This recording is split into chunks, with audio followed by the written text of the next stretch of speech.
Nationalism in India ये chapter जो है वो है क्लास 10th का और चैप्टर नंबर 2 है शायद। तो इस चैप्टर को मैं जो हूँ इस वीडियो में कवर करने वाला हूँ, 1 शॉट में बताऊँगा। मैं चाहता तो इस वीडियो पे जो है लंबा जो है बोल सकता था, टाइम वेस्ट कर सकता था, बट मैं ऐसा नहीं करूँगा।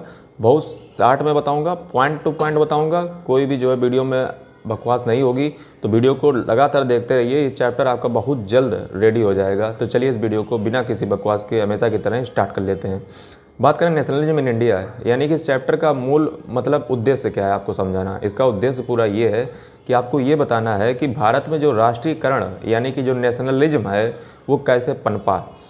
अब नेशनलिज्म की जब बात आती है तो सबसे पहले ये समझा जाए कि नेशन आखिर होता क्या है। नेशन देखिए एक कॉमन प्रायोरिटी होती है जो पूरे देश में फॉलो की जाती है, जहाँ पे कॉमन पीपल हो, कॉमन जो है सबके अंदर भावना हो, कॉमन एथनिसिटी हो, कॉमन जो है लिवलीहुड हो, कॉमन जो है फ्रेटर्निटी हो।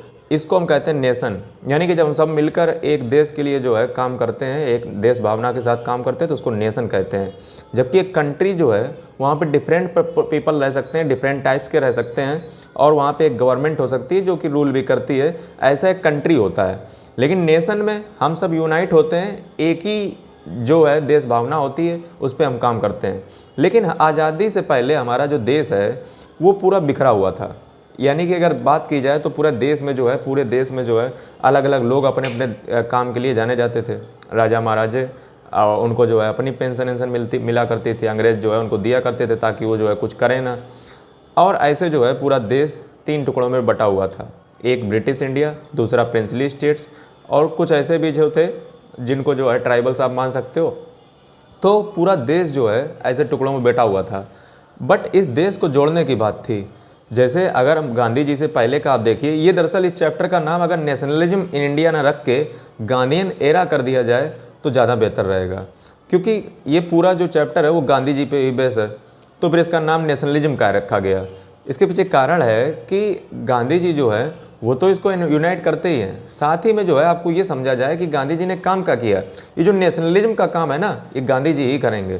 कैसे करेंगे ये मैं आपको इस वीडियो में बताने वाला हूँ। तो सबसे पहले चलिए बीजो आपके इस बकवास की वीडियो को स्टार्ट कर लेते हैं फटाफट। सबसे पहले बात करें कि भारत में जो है पूरा देश एक दूसरे में टूटा हुआ था। पूरा देश जो है अपने अपने हितों के उसमें सोच रहा था। अभी तो किसी ने देश के हित पे नहीं सोचा था, एक देश के लिए बात नहीं की थी।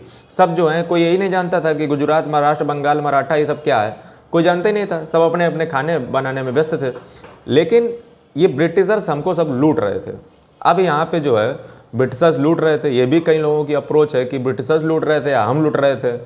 कोई एक ने थोड़ी ना आपको लूटा है। आपको जितने कितने जो है मुस्लिम शासक है उन्होंने भी लूटा, कॉर्नवालिस ने लूटा, डलहौजी ने लूटा, सबने लूटा ही है। तो आप ये भी कह सकते हो कि उन्होंने हमको लूटा, या फिर ऐसे कह लीजिए कि आपने लुटवाया, ये भी सही है। लेकिन हमारी हमेशा क्या रहती है कि हम दूसरों की गलतियाँ निकालते हैं, खुद की नहीं देखते हैं। फिलहाल उस मुद्दे पर ना जाते हुए हम आपको ये बताएंगे कि सबसे पहले नेशनलिज्म की नींव डाली किसने। अगर इंडिया में बात की जाए तो एक व्यक्ति हुआ था जिसने इंडियन एसोसिएशन की स्थापना की थी, जिसका नाम था SN बनर्जी, सुरेंद्र नाथ बनर्जी। इस व्यक्ति ने जो है भारत में पहली बार पूरे देश के लिए एक एसोसिएशन का निर्माण किया, जिसका नाम था इंडियन एसोसिएशन। कब निर्माण किया था? 1875 में। उसके बाद जो है जैसा कि आप सभी जानते हैं उसके बाद की कहानी कि 1885 28 दिसंबर में फाउंडेशन पड़ता है इंडियन नेशनल कांग्रेस पार्टी का। जो इंडियन नेशनल कांग्रेस जो है आज के समय में भी चल रही है, इस इंडियन नेशनल कांग्रेस पार्टी का जो गठन है, जो नींव है, वो ए हो ह्यूम ने डाली थी। ए हो ह्यूम अगर आपको याद हो तो ये रिटायर्ड ऑफिसर थे। जो समय सर्विसेज चलती थी अधिकारी पद की, उसमें जो है रिटायर्ड थे। इन्होंने जो है A.O. ह्यूम ने स्थापना की थी इंडियन नेशनल कांग्रेस, जिसके जो है हर साल सेशन होते थे। साल में 2 सेशन लगभग तो मान ही लीजिए होते थे, और जो है हर साल कोई ना कोई उसका प्रेसिडेंट बनता था। ये इंडियन नेशनल कांग्रेस वो पार्टी है जिसने भारत के आज़ादी दिलाने में बहुत जो है तरीके से योगदान दिया है।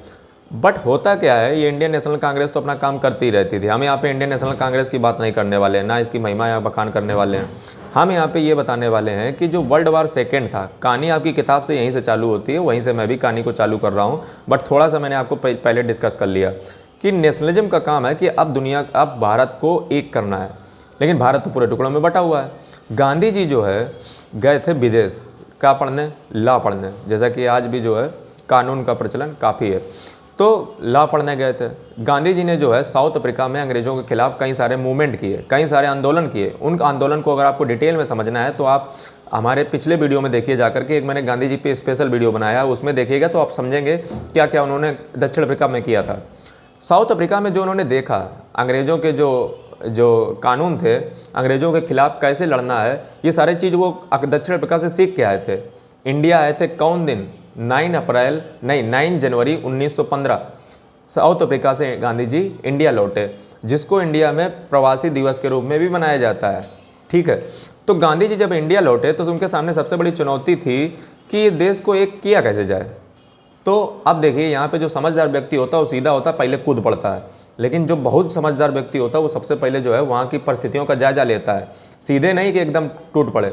तो सबसे पहले गांधी जी जो है, गांधी जी जिनको जो है अपना पॉलिटिकल गुरु मानते हैं, उनका नाम है गोखले। तो गोखले से सबसे पहले मिलने गए विदेश में, वहीं पे मिलते मिलते आए थे इंडिया आने से पहले वहीं से मिल के आए थे।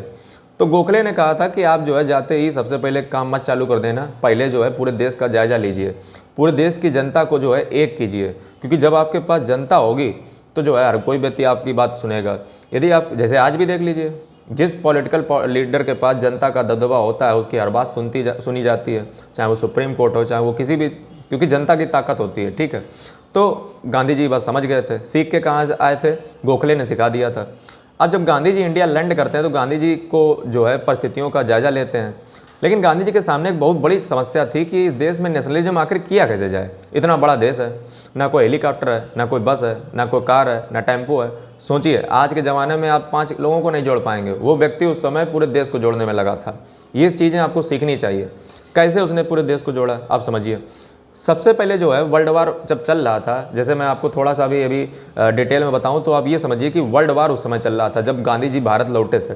वर्ल्ड वार की ईयर क्या है, सन क्या है वर्ल्ड वार के सन है 1914 से 1919, 1914 से 1919। अब ये तो समय है वर्ल्ड वार का, जिसमें ब्रिटेन कहाँ पे इंगेज है, ब्रिटेन इंगेज है वहाँ पे लड़ने में, वर्ल्ड वार, विश्व युद्ध जो चल रहा था ऊपर की ओर यूरोप में। अब यहाँ पे क्या होता है कि ब्रिटेन चूंकि लड़ रहा था वर्ल्ड वार, तो ब्रिटेन ने इंडिया में क्या किए, अपने पैसों की पूर्ति के लिए टैक्स बढ़ा दिए। ठीक है, टैक्स बढ़ा दिए, मिलिट्री में जबरन भर्ती की जाने लगी कि चलिए सब लोग मिलिट्री में भर्ती हुई है और जो है ब्रिटेन आर्मी की तरफ से लड़िए जा करके वर्ल्ड वार में। तो ये तो और ऊपर से तानाशाही, और ऊपर से क्या किया कि जितना भी यहाँ का फूड वगैरह था, तो इंडियंस मरे उससे कोई लेना देना नहीं, बट सारा खाना कहाँ जाएगा, ब्रिटेन जाएगा, किसके लिए, मिलिट्री के लिए, ताकि मिलिट्री वहाँ पे कंटिन्यू लड़ती रहे। ठीक है, और क्या अत्याचार किए। देखिए, कोई भी आंदोलन ऐसे नहीं होता है, उसके पीछे कारण होते हैं, वही कारण ही मैं आपको बता रहा हूँ। क्रॉप फेल्योर हो गया, मतलब फसल जो है फेल कर गई, और जो है एक बीमारी आ गई जिसका नाम था इन्फ्लुएंजा। एक तो बीमारी, ऊपर से फसल फेल, ऊपर से आप मिलिट्री में ज़बरदस्ती भर्ती कर रहे हैं, ऊपर से आप टैक्स बढ़ा रहे हैं, पैसा भी लूट रहे हैं। अब बताइए जनता क्या करेगी। क्रांति ऐसे नहीं होती है, रिवोल्यूशन कोई एक दिन में नहीं हो जाता है, वो तब होता है जब जनता जो है बर्दाश्त के बाहर हो जाता है, तब क्रांति होती है। तो मैं आपको ये बता रहा हूँ कि क्रांति की नींव पड़ी कैसे।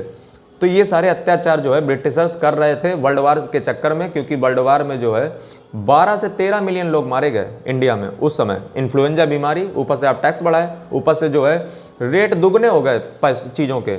1913 से 1918 के बीच में इंडिया में जो रेट थे चीज़ों के वो दुगने हो गए, यानी कि कितना बड़ा त्राहिमाम मचा होगा, आप जरा इमेजिन करके देख लीजिए।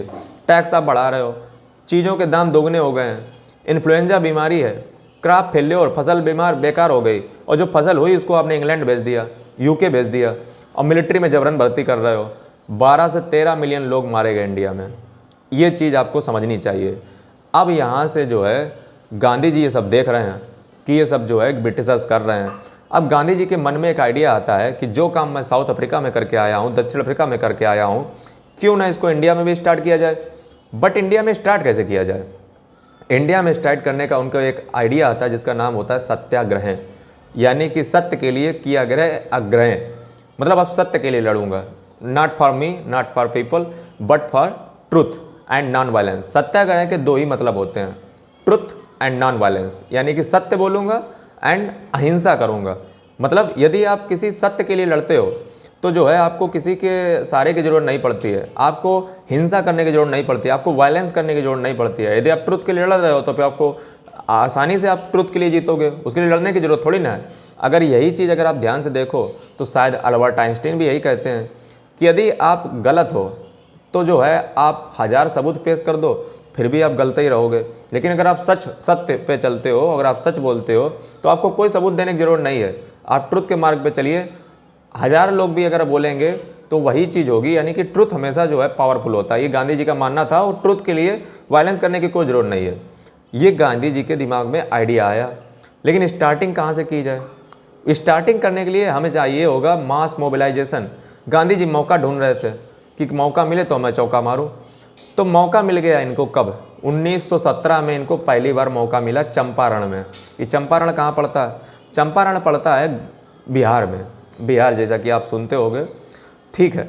तो बिहार में 1917 में क्या चल रहा था? चंपारण में एक तिनकठिया सिस्टम चल रहा था। ये तिनकठिया सिस्टम क्या होता है? बहुत पॉपुलर सिस्टम है, इसको ज़रा समझिएगा, और थोड़ा पेचीदा भी है। था क्या वहाँ पे मामला कि 3/20 यानी कि 3/20 पार्ट पे आपको इंडिगो को खेती करनी ही पड़ेगी। इंडिगो, ये इंडिगो जो है उस समय काफ़ी प्रचलन में था, जिसकी खेती की जाती थी, जिसको जो है ब्रिटिशर्स मैन्युफैक्चरिंग करते थे। जैसा कि अगर आप ब्रिटेन की क्रांति पढ़ोगे, इंग्लैंड की क्रांति पढ़ोगे, तो इंग्लैंड की क्रांति भी तो 1800 के समय ही हुई थी। उसी का जवाब ये था कि ब्रिटेन जो है मैन्युफैक्चरिंग का हब बन चुका था। ब्रिटेन को कच्चा माल चाहिए था, और ये कच्चा माल जो है इंडिया उनके लिए जो है बहुत बढ़िया जगह थी। यहाँ से कच्चा माल ले जाते थे, वहाँ पे पक्का बनाते थे और यहीं पे जो है बेच देते थे। यानी कि ये बढ़िया आइडिया है कि यहीं के लोगों से ठग के ले जाओ और फिर वहाँ पे बढ़िया से बनाओ जा करके, फिर यहीं के लोगों को महंगा महंगा बेचो। बढ़िया पॉलिसी है लूटने की। तो 3/20 भाग पे इंडिगो की खेती की जाती थी। सिर्फ इतना ही नहीं, बल्कि जो रेट दिया जाता था उनको बेचने का, वो ब्रिटिश प्लांटर्स ही तय करते थे कि उनको क्या फिक्स रेट मिलेगा। यानी कि आप फसल उपजाइए और आपको जो है फिक्स रेट दे दिया जाएगा जो ब्रिटिशर्स सेट करेंगे। ठीक है, चलिए कोई बात नहीं। लेकिन मामला गड़बड़ कहाँ पे हो गया? मामला गड़बड़ यहाँ पे हो गया जब जो जर्मन सिंथेटिक था, एक जर्मन सिंथेटिक उसी समय पे आया था, जिसने जो है इंडिगो को बहुत बड़ा नुकसान पहुँचाया। यानी कि उसका एक तरीके से रिप्लेसमेंट था। यानी कि अब इंडिगो की कोई वैल्यू नहीं रही। अब किसकी वैल्यू हो गई? सिंथेटिक, जर्मन सिंथेटिक की, जिससे इंडिगो बेकार हो गया। अब भारतीय क्या करें? उनके पास तो फसल है, अब कोई लेने वाला है नहीं। ब्रिटिशर्स ने क्या किया? उसके रेट को कम कर दिया। अब बताइए, यहाँ पे इंडियंस के पास जो है, जब आपने रेट गिरा दिए, अब ब्रिटिश इंडियन की इसमें क्या गलती कि आपने कहा था कि इंडिगो की खेती कीजिए, इंडिगो की खेती की, अब उसके रेट क्यों आपने गिरा दिए? तो वो कह रहे हैं कि इसकी अब डिमांड नहीं रह बची, क्योंकि जर्मन सिंथेटिक एक आया है जो बेहतरीन है इंडिगो से भी और किफ़ायती भी है। तो उन्होंने कहा कि जो है आप सारा जो है टैक्स वैक्स दीजिएगा, यानी कि जो है आपको जो है ये जो फसल है उसको सस्ते दाम में बेचना पड़ेगा। तो लोगों ने जो है सस्ते दाम में बेचा, उनके पास पैसे ही नहीं बचा। और जब पैसे ही नहीं बचा तो गांधी जी ने जो है वहाँ पे गए चंपारण में, और चंपारण में जा कर के जो है उनके खिलाफ़ जो है क्या कर दिया? विद्रोह कर दिया कि आप जो है इन किसानों से अत्याचार कर रहे हो, और जो है आप इनके पैसे जो आपने लिए हैं, जो उस फसल जो इन्होंने उपजाई है उसका कुछ तो पार्ट इन्हें दे दीजिए पैसे के रूप में, ताकि अपना घर चला सकें। बट ब्रिटिशर्स नहीं मान रहे थे।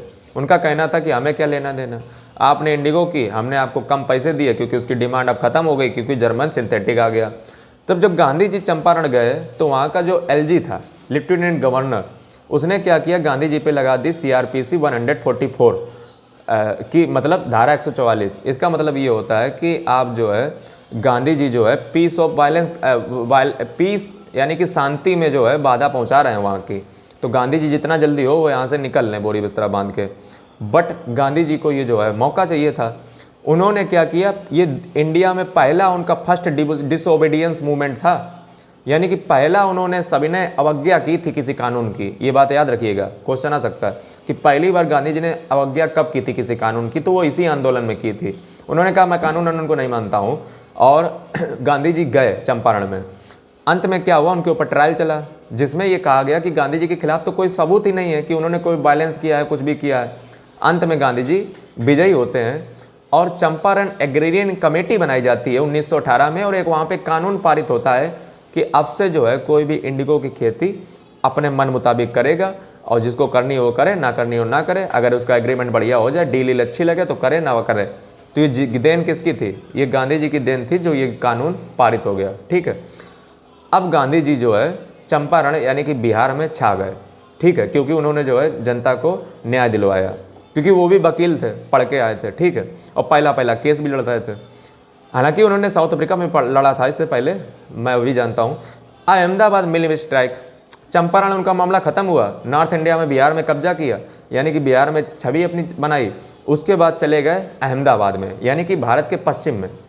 अब अहमदाबाद जैसा कि आप जानते हो कि टेक्सटाइल का, यानी कि दुनिया का सूरत, ये सब कपड़ा वपड़ा के लिए फेमस है। जैसा कि दुनिया के बेहतरीन क्वालिटी कपड़ा, यानी कि मैनचेस्टर ऑफ इंडिया कहलाता है अहमदाबाद, अगर आपको पता हो। नॉर्थ इंडिया का मैनचेस्टर कहलाता है कानपुर। तो जो मैनचेस्टर ऑफ इंडिया यानी कि अहमदाबाद है, वहाँ पे एक मिल स्ट्राइक हो गई। ये घटना है 1918 की, और चंपारण वाली घटना थी 1917 की। 1918 में अहमदाबाद में क्या होता है कि कुछ मिल ऑनर थे, वो जो है डिसाइड करते हैं कि जो यहाँ पे वर्कर्स काम कर रहे हैं उनको इस बार बोनस मैं नहीं दूंगा। बोनस काहे का? बोनस दरअसल ऐसा होता था उस समय कि प्लेग बीमारी बहुत आती थी। बीमारी क्यों आती थी?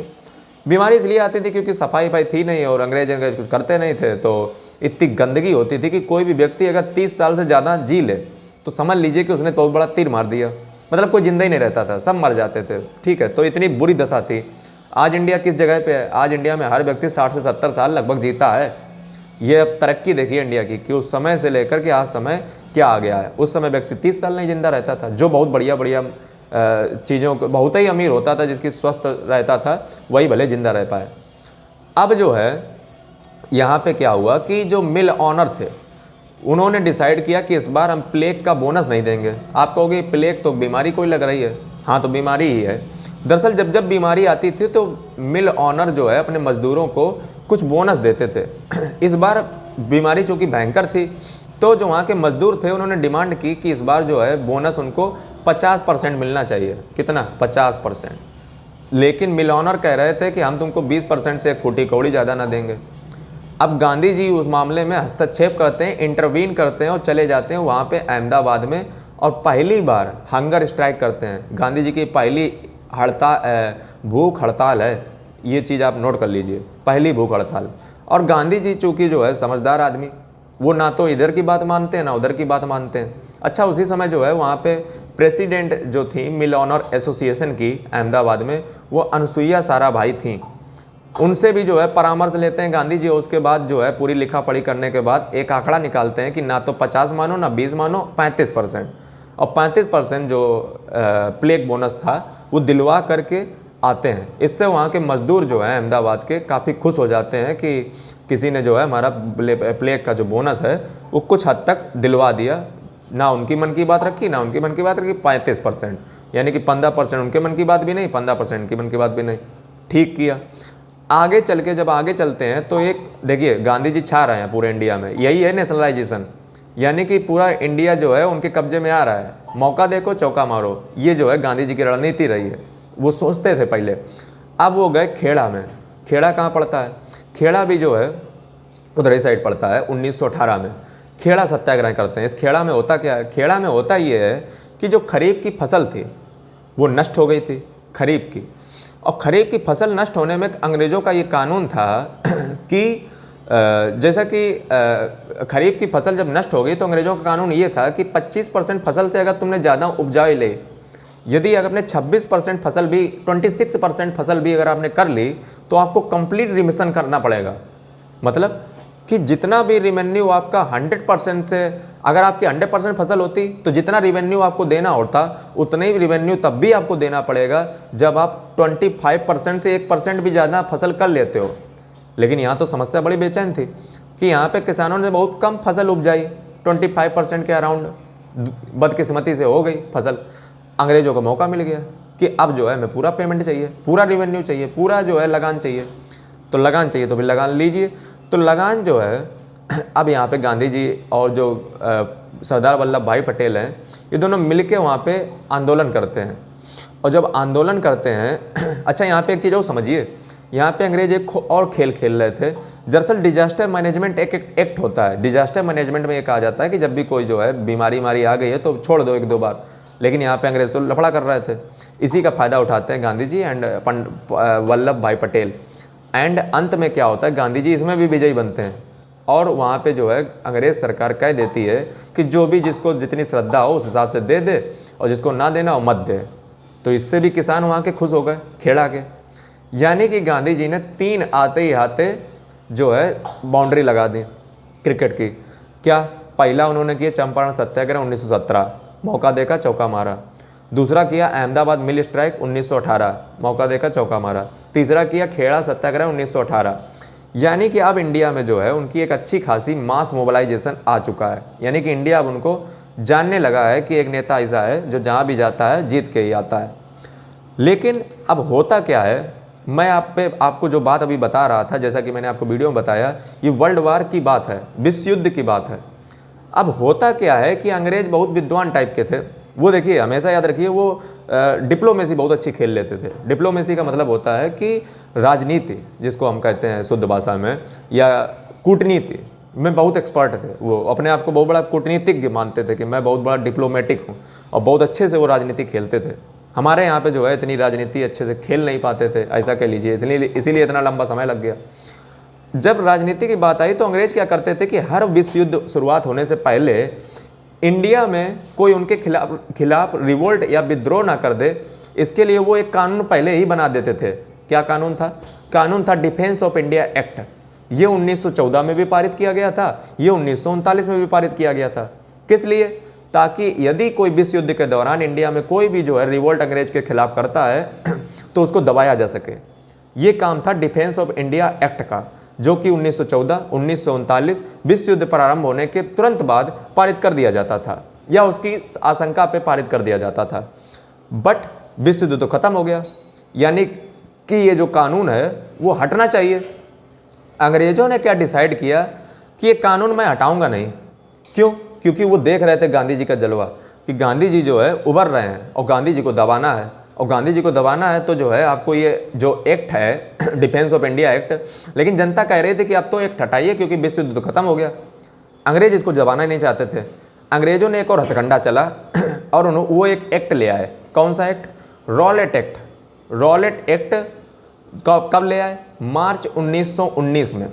काम क्या था इसको? दरअसल फुल फॉर्म इसको कहते हैं अनार्कियल एंड रिवोल्यूशनरी क्राइम्स एक्ट। 1919 का ये एक्ट है, जिसमें ये कहा गया था कि किसी भी व्यक्ति को बिना ट्रायल के हम जो है गिरफ्तार कर लेंगे।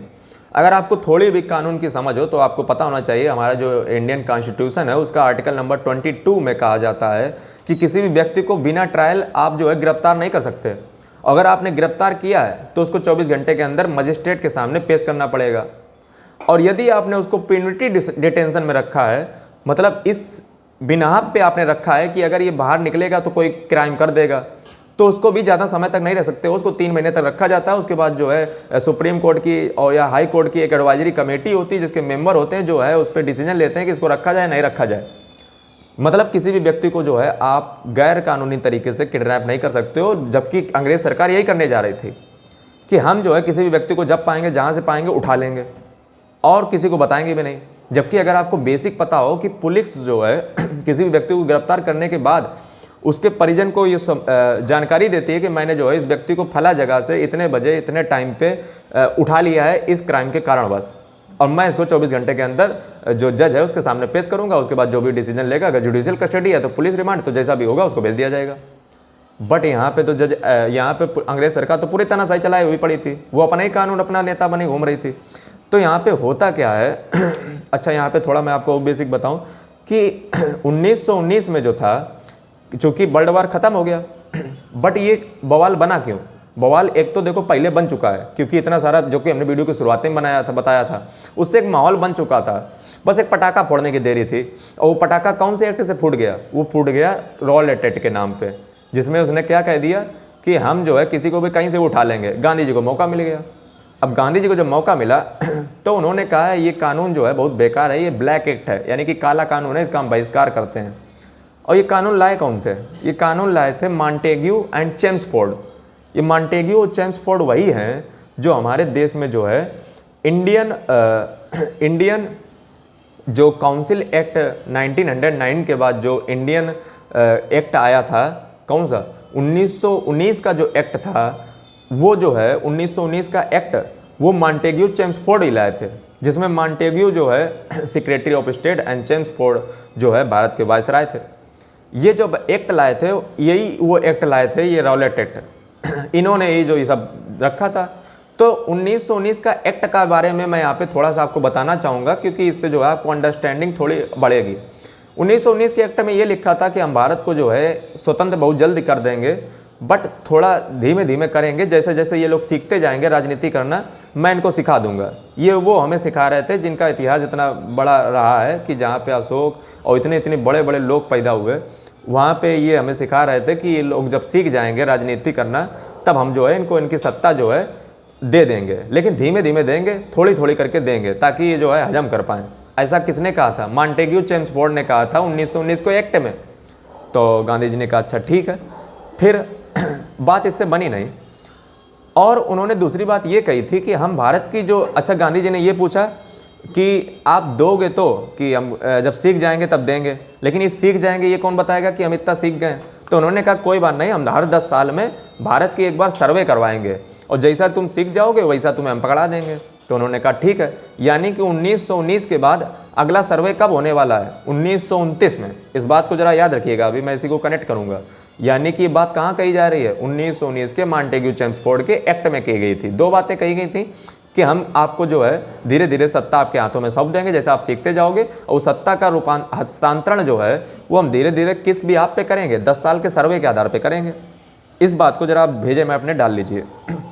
आगे होता क्या है, जब ये काला कानून आता है तो कई लोग जो है इसका बहिष्कार करते हैं, जिसमें से एक व्यक्ति कौन थे? जिन्ना, मालवी, मजहर उल हक, ये सभी लोग जो है लेजिस्लेचर जो काउंसिल थी जिसमें ये बैठे हुए थे, जैसे जो आज की पार्लियामेंट है, उसमें जो है ये बहिष्कार करते हैं कि जो है मैं इन कानून का जो है बहिष्कार करता हूँ, रिजाइन कर देता हूँ लेजिस्लेचर काउंसिल से, ऐसे मैं कानून का समर्थन नहीं करता। ये कौन कर रहे हैं? ये वही कर रहे हैं कायदे अली जिन्ना, जो पाकिस्तान के पहले जो है पाकिस्तान की स्वतंत्रता में जिन्होंने जो है महत्वपूर्ण भूमिका निभाई थी। देखिए अभी जिन्ना जो है पाकिस्तान के सपोर्ट में नहीं है, ये मैं इस वीडियो में आपकी क्लियर कर दूंगा कि जिन्ना पाकिस्तान का सपोर्ट कब करने लगे, और समझिएगा कि हमसे गलती कहाँ पे हुई। अगर वो गलती हमसे ना हुई होती तो आज ये पाकिस्तान हमारा ही होता। अब हुआ क्या था इस, अच्छा थोड़ा बात कर लेते हैं कि रिवोल्यूशनरी एंड क्राइम्स एक्ट, यानी कि जो रॉलेट एक्ट है, इसमें लिखा क्या क्या था? इसमें लिखा था कि हैबियस कॉर्पस जो है वो अपसेंट कर दिया जाएगा। ये हैबियस कॉर्पस क्या होता है? हैबियस कॉर्पस का मतलब होता है बंदी प्रत्यक्षीकरण, या फिर आप ऐसे समझ लीजिए कि सुप्रीम कोर्ट के पास बहुत ताकत होती है। जैसे मान लीजिए अगर आपको कोई पुलिस वाला, अगर आपको मैं थोड़ा सा कानून बताऊं कि अगर कोई पुलिस वाला आपको 24 घंटे के ज़्यादा किडनैप करके 24 घंटे से ज़्यादा आपको जो है बैठा के रखता है, तो आपके पास ये ताकत होती है कि आप कोई नीची कोर्ट नहीं, सीधे जाइए सुप्रीम कोर्ट। आर्टिकल 32 के अंतर्गत सुप्रीम कोर्ट को 5 तरीके की पावर प्राप्त हैं। मतलब कौन सी पावर? वो पावर ये है कि यदि किसी व्यक्ति को आप 24 घंटे से ज़्यादा जो है किसी व्यक्ति को बिना फालतू में बैठा के रखते हो, तो सुप्रीम कोर्ट ऑर्डर कर देगा हैबियस कॉर्पस का। ये ऑर्डर होता है कि उस व्यक्ति को सशरीर हमारे सामने प्रस्तुत किया जाए। अगर आप तुम प्रस्तुत करने में असमर्थ रहते हो तो वो पुलिस वाला की ऐसी की तैसी हो जाएगी। इतनी ताकत होती है इस कानून में, यानी कि सुप्रीम कोर्ट आप डायरेक्ट जा सकते हो आर्टिकल नंबर 32 के तहत। अच्छा, और लेकिन ये इसमें अपसेंट कर दिया गया था, यानी कि कोई भी व्यक्ति हैबियस कॉर्पस नहीं कर सकता है, यानी कि सीधे नहीं जा सकता है। ये किसमें कहा गया था? रॉलेट एक्ट में। सोचिए कितना बुरा कानून था। और क्या कहा था कि इसकी कोई अपील नहीं होती है। अगर तुम बैठा लिए गए हो तो कोई अपील नहीं कर सकते हो। उन्होंने कहा ठीक है, अच्छा और बताओ। तो उन्होंने कहा कि डिटेंशन में आपको जो है हम 2 साल तक तो कम से कम रखेंगे। कौन कह रहा है? ये अंग्रेज़ों का कानून कह रहा है कि हम 2 साल आपको तो ऐसे खुले में ऐसे बैठा लेंगे, 2 साल तक, कोई ज़्यादा नहीं, 2 साल बैठे रहो। जबकि इंडिया में ऐसा क्या होता है? आर्टिकल नंबर 22 अगर आपको पता हो, इंडिया में जो है 24 घंटे से ज़्यादा नहीं हो सकता है। और किसी अगर बहुत ही ज़्यादा आतंकी टाइप के तुम व्यक्ति हो तो तुम्हें 3 महीना हो सकता है, उसके बाद फिर वो डिसाइड करना पड़ता है, हाई कोर्ट या सुप्रीम कोर्ट, वो उनके जज डिसाइड करते हैं। जबकि अंग्रेज क्या कह रहे हैं? 2 साल। वाह। आगे इसमें कोई ट्रायल नहीं होता है, सीधे जो है तुम्हें उठा लिया जाएगा, जहाँ से भी उठा लिया जाएगा। मतलब कुल मिला के एक तरीके से ये लीगल तरीके से किडनैप ही है तुम्हारी, कि जब पाएंगे वहाँ से उठा लेंगे। ठीक है, अब जो है ये माहौल बन चुका है। पहले तो माहौल बन चुका था कि टैक्स बढ़ाए थे, मिलिट्री में जबरन भर्ती कर रहे थे, खाना यूके भेज रहे थे, रेट दोगुने हो चुके थे चीज़ों के, इन्फ्लुएंजा बीमारी आई थी, प्लेग आई थी, अंग्रेजों ने कुछ ना सुना। और उसके ऊपर एक पटाखा वाला काम कौन कर दिया, मतलब एक चिंगारी बस लगाने का काम किसने कर दिया, रॉयल अटैक, रहा बचा। अब गांधी जी को मिला मौका, गांधी जी ने क्या किया, यहाँ से डिसाइड कर लिया कि अब जो है मैं इस ब्लैक एक्ट के खिलाफ काले कानून के खिलाफ जो है एक सत्याग्रह चलाऊंगा। और उन्होंने जो है एक सत्याग्रह सभा बुलाई 1919 में। देखिए, सबसे पहले याद कीजिए, सबसे पहले इसे नहीं निकल पड़ा जाता है कि कोई भी चीज़ जो है आप निकल पड़े एकदम गली मोहल्ले में और चालू कर दिया, पहले सलाह ली जाती है। तो गांधी जी वही करते हैं, सत्याग्रह सभा 1919 में गठित करते हैं। और स्वराज्य सभा, इसी सत्याग्रह सभा का नाम जो है स्वराज्य सभा कर दिया गया 1920 में। काहे कर दिया गया, ऐसा क्या हो गया? दरअसल साउथ में जो है, अगर आपको पता हो, श्रीमती एनी बेसेंट ने जो है एक आंदोलन स्टार्ट किया था जिसका नाम था होम रूल लीग। वो भी कभी पढ़ा देंगे, फिलहाल इस चैप्टर का टॉपिक नहीं, इसलिए मैं आपको ब्रीफ में बताकर ही निकल लूँगा पतली गली। तो होम रूल लीग जो है वो भी गांधी जी के साथ जुड़ गया, इसीलिए गांधी जी का जो सत्याग्रह सभा था 1919 का, उसका नाम क्या कर दिया गया, स्वराज्य सभा। यानी कि अब जो है होम रूल लीग इनके साथ जुड़ चुकी है। गांधी ने चालू किया वही अपना पुराना काम, हड़ताल करो और जो है नॉन वायलेंस रूप से इस कानून का जो है विरोध करो। बट जनता जो है वो इतना समझती नहीं है, जनता जो है वो वायलेंस पे उतर आती है। और अंग्रेज जानते थे कि आप जैसे वायलेंस करोगे वैसे तो कूचना चालू कर देंगे। मतलब आप ये मानिए कि गांधी जी देखिए कितना बड़ा अस्त्र लेकर चलते थे। कौन सा अस्त्र, नॉन वायलेंस का, मतलब सिर्फ बातों बातों में लड़ो, क्योंकि जब आप किसी को मारो पीटोगे तो तुम्हें भी मारेगा। इससे अच्छा सिर्फ बातों बातों में चिल्लाओ और जो है सीधे शांतिपूर्ण तरीके से अपना विरोध दर्ज करो। ये गांधी जी जानते थे कि लड़ाई मार कुटाई मत करो, क्योंकि अंग्रेज इसी का तो फायदा उठाते हैं। आप लड़ाई कुटाई जैसे करोगे वैसे जो है उनका दमन कर देंगे, फिर वो भी मारने कूटने लगेंगे। गांधी जी ये बात सब समझते थे, लेकिन आम जनता वो कहाँ इतनी बात सब समझने वाली, उसको तो सीधा बस यही दिखता था कि वायलेंस किया जाए। गांधी जी जबकि इसके बिल्कुल खिलाफ थे, वो सीधे सीधे पहले कर देते थे कि वायलेंस कोई नहीं करेगा। ठीक है, तो गांधी जी ने ये धूमधाम से आंदोलन चालू कर दिया। और जब आंदोलन चालू हुआ तो उसमें एक लफड़ा क्या हो गया कि तारीख थी 13 अप्रैल 1919। ध्यान दीजिए, 13 अप्रैल 1919 कौन सा कांड हो गया, जलियांवाला बाग हत्याकांड। ये क्या था जलियांवाला बाग हत्याकांड? इसमें हुआ क्या कि एक गदर पार्टी थी, गदर, जैसा कि आपने मूवी भी देखी होगी तो गदर पार्टी के दो नेता थे, एक थे सत्यपाल, एक थे किचलू। तो ये दो नेता को जो है, चूँकि पंजाब में जो है बहुत ज़्यादा राजनीतिक एकता देखने को मिल रही थी, अब अंग्रेज को ये हजम नहीं हो रही थी कि ये एकता कैसे सब बढ़ रही है। तो जब एकता बढ़ी तो जो है वहाँ के नेताओं को उठा लिया गया। दो नेता थे, एक सत्यपाल, एक किचलू। अब अंग्रेज इतने बड़े मूर्ख थे, उनको ये नहीं समझ आ रहा था कि आंदोलन इधर चल रहा है और तुमने सब उल्टा काम कर दिया। वो भी कौन सा एक्ट लगाया, वही वाला रॉलेट एक्ट। तो जनता ने कहा अच्छा। तो वहाँ पे क्या है कि जलियांवाला बाग में जो है वहाँ पे मार्शल लॉ इम्पोज कर दिया गया। ये मार्शल लॉ क्या होता है? मार्शल लॉ का मतलब होता है सैन्य कानून। देखिए, मैं यहाँ पे आपको थोड़ा सा जानकारी देना चाहूँ कि अगर मार्शल लॉ होता क्या है। मार्शल लॉ का मतलब होता है सैन्य कानून। इसमें क्या होता है, इसमें ये होता है कि अब जो है कमांड वो किसी गवर्नमेंट के पास नहीं रहेगी, वो कमांड अब चली जाएगी सेना के पास, सैन्य तानाशाही। मार्शल लॉ बहुत खतरनाक होता है। इसमें जो है किसी भी सेना के जवान को सीधा ही निर्देश होता है कि आप बस जो है जरा भी गतिविधि के आधार पे आप तुरंत किसी को गोली मार सकते हो। कितना खतरनाक कानून है। आपको अगर पता हो तो आज भी अपने इंडिया में ये कानून चलता है, जिसका नाम बस बदल दिया गया है। पहले ये मार्शल लॉ हुआ करता था। मार्शल लॉ का जो जिक्र है वो इंडियन कॉन्स्टिट्यूशन के आर्टिकल नंबर 34 में भी है, कभी पढ़िएगा अगर टाइम मिले तो। इसको जो है भारत में सभी क्षेत्रों में नहीं, बट असम में जो है, जो असम के मुख्यमंत्री हैं हेमंत बिस्व शर्मा, वो जो भी उनका नाम हो, तो वो जो है ऐसा कह रहे हैं कि मैं असम से जो है अफसपा हटा दूंगा। उसका नाम अब अफसपा हो चुका है, अफसपा, यानी कि आर्म्ड फोर्स सिक्योरिटी एक्ट। तो इसमें क्या होता है कि किसी भी व्यक्ति को सीधे गोली मार दी जाती है सेना के द्वारा। जम्मू कश्मीर में भी लगता है यही, बहुत खतरनाक होता है। आपको रिसर्च कीजिएगा इस पर। मार्शल लॉ लगा। मार्शल लॉ जब लगा तो यानी कि किसी भी व्यक्ति को अब जो है पुलिस गोलियां चला सकती थी। दुख की बात यह थी कि वहाँ पे क्या हुआ कि एक बार मेला लगा वहीं अमृतसर में। तो जब जलियांवाला जो बाग था वहाँ पे कई सारे लोग मेला देखने को इकट्ठे हुए। अच्छा देखिए यहाँ पे ज़रा ध्यान दे समझिए, यहाँ पे गलती दोनों लोगों की है। जब मार्शल लॉ लगा था तो आपको क्या जाने की ज़रूरत थी, लेकिन इंडियंस वहाँ पे गए। और अगर इंडियंस गए भी थे तो आपको ऐसा नहीं करना चाहिए था, क्योंकि वो लोग मेला देखने आए थे। अब मेला देखने वालों पे आप गोली चलवा दोगे। तो उन्होंने क्या किया, जो वहाँ का जनरल डायर था, जनरल डायर, ये नाम याद रखना, इसने क्या किया कि वहाँ पे जलियांवाला बाग में हज़ारों की संख्या में भीड़ इकट्ठी हुई थी और उस पर चारों तरफ से घेर करके, मतलब चारों तरफ से जो है तोप, बंदूक, गोली बारूद जो भी लाना था लगा करके गोली चलवा दी सीधे। और दुख की बात इसमें यह है कि उस बाग में जो है एक ही गेट था, यानी कि जनता के बीच ऐसी अफरा तफरी मची कि कई लोगों ने तो एक दूसरे को कुचल कुचल के मार डाला।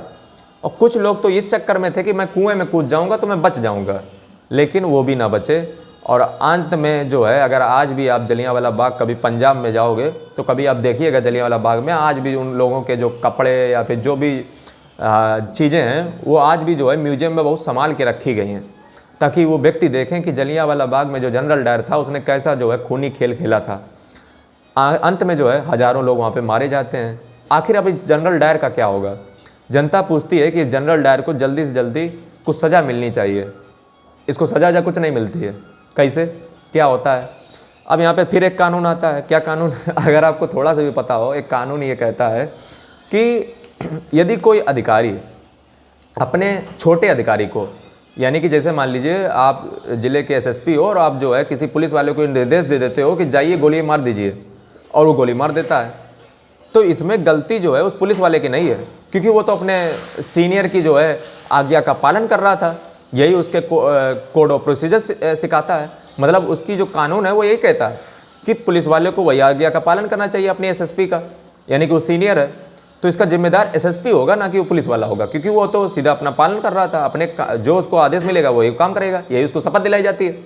ठीक है, तो अब इस जनरल डायर के कामों की हरकतों को देखते हुए देखिए, इसमें गलती देखिए दोनों तरफ से, लेकिन सबसे ज़्यादा गलती है जनरल डायर की कि वो लोग कोई मार्च करने नहीं आए थे, कोई विरोध करने नहीं आए थे। वो सिर्फ किस लिए आए थे? वो सिर्फ आए थे मेला देखने के लिए।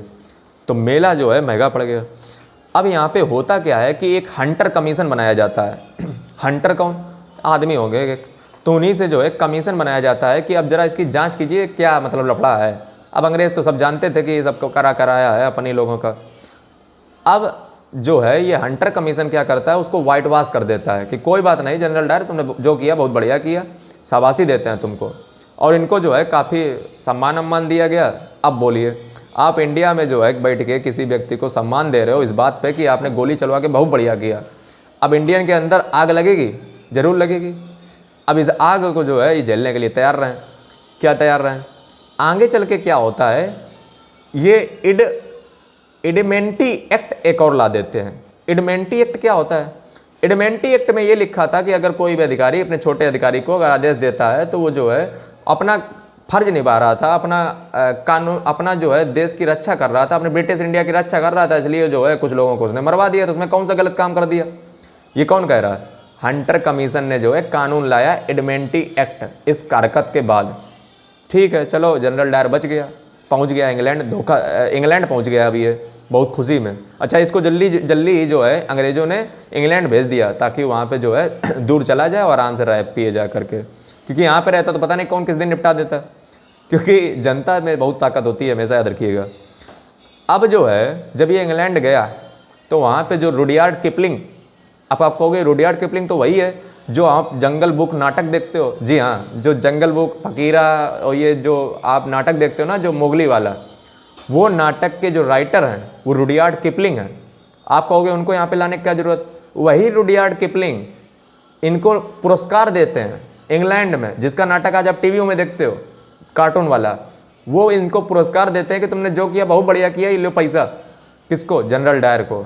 हाँ, तो ये वही रुडयार्ड किपलिंग है जो जंगल बुक नाटक लिखे थे। अच्छा, और चलिए वो तो विदेशी थे, विदेशी जो है वो अपना काम करेंगे, इनाम देंगे।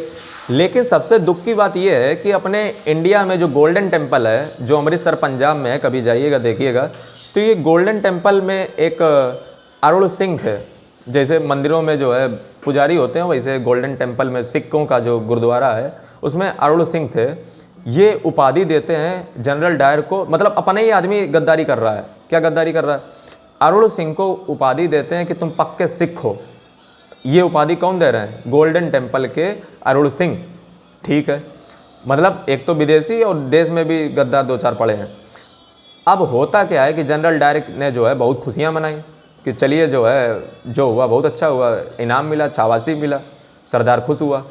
अंत में क्या होता है, एक इंडियन रिवॉल्यूशनरी जिनका नाम था उद्यम सिंह, ये नाम को ध्यान रखिएगा, उद्यम सिंह।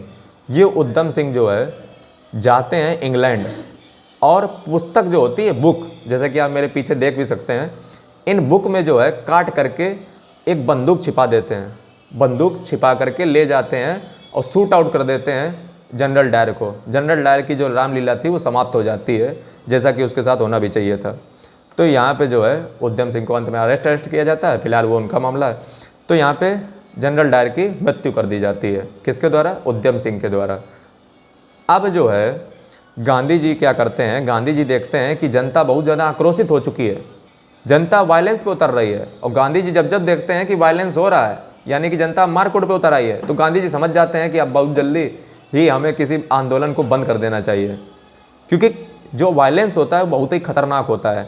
यदि आप किसी को देखिए, लड़ना कोटना जो भी होता है वो मुँह से कर लीजिए, वो गांधी जी सपोर्ट करते हैं कि उसमें जो है आप किसी को मार पीट नहीं पाओगे।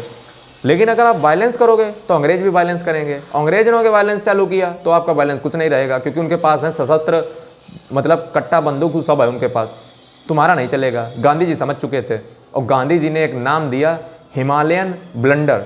और हिमालयन ब्लंडर के नाम से कह करके उन्होंने कह दिया कि अब जो है मैं 18 अप्रैल 1919 को इस सत्याग्रह आंदोलन को समाप्त करता हूँ।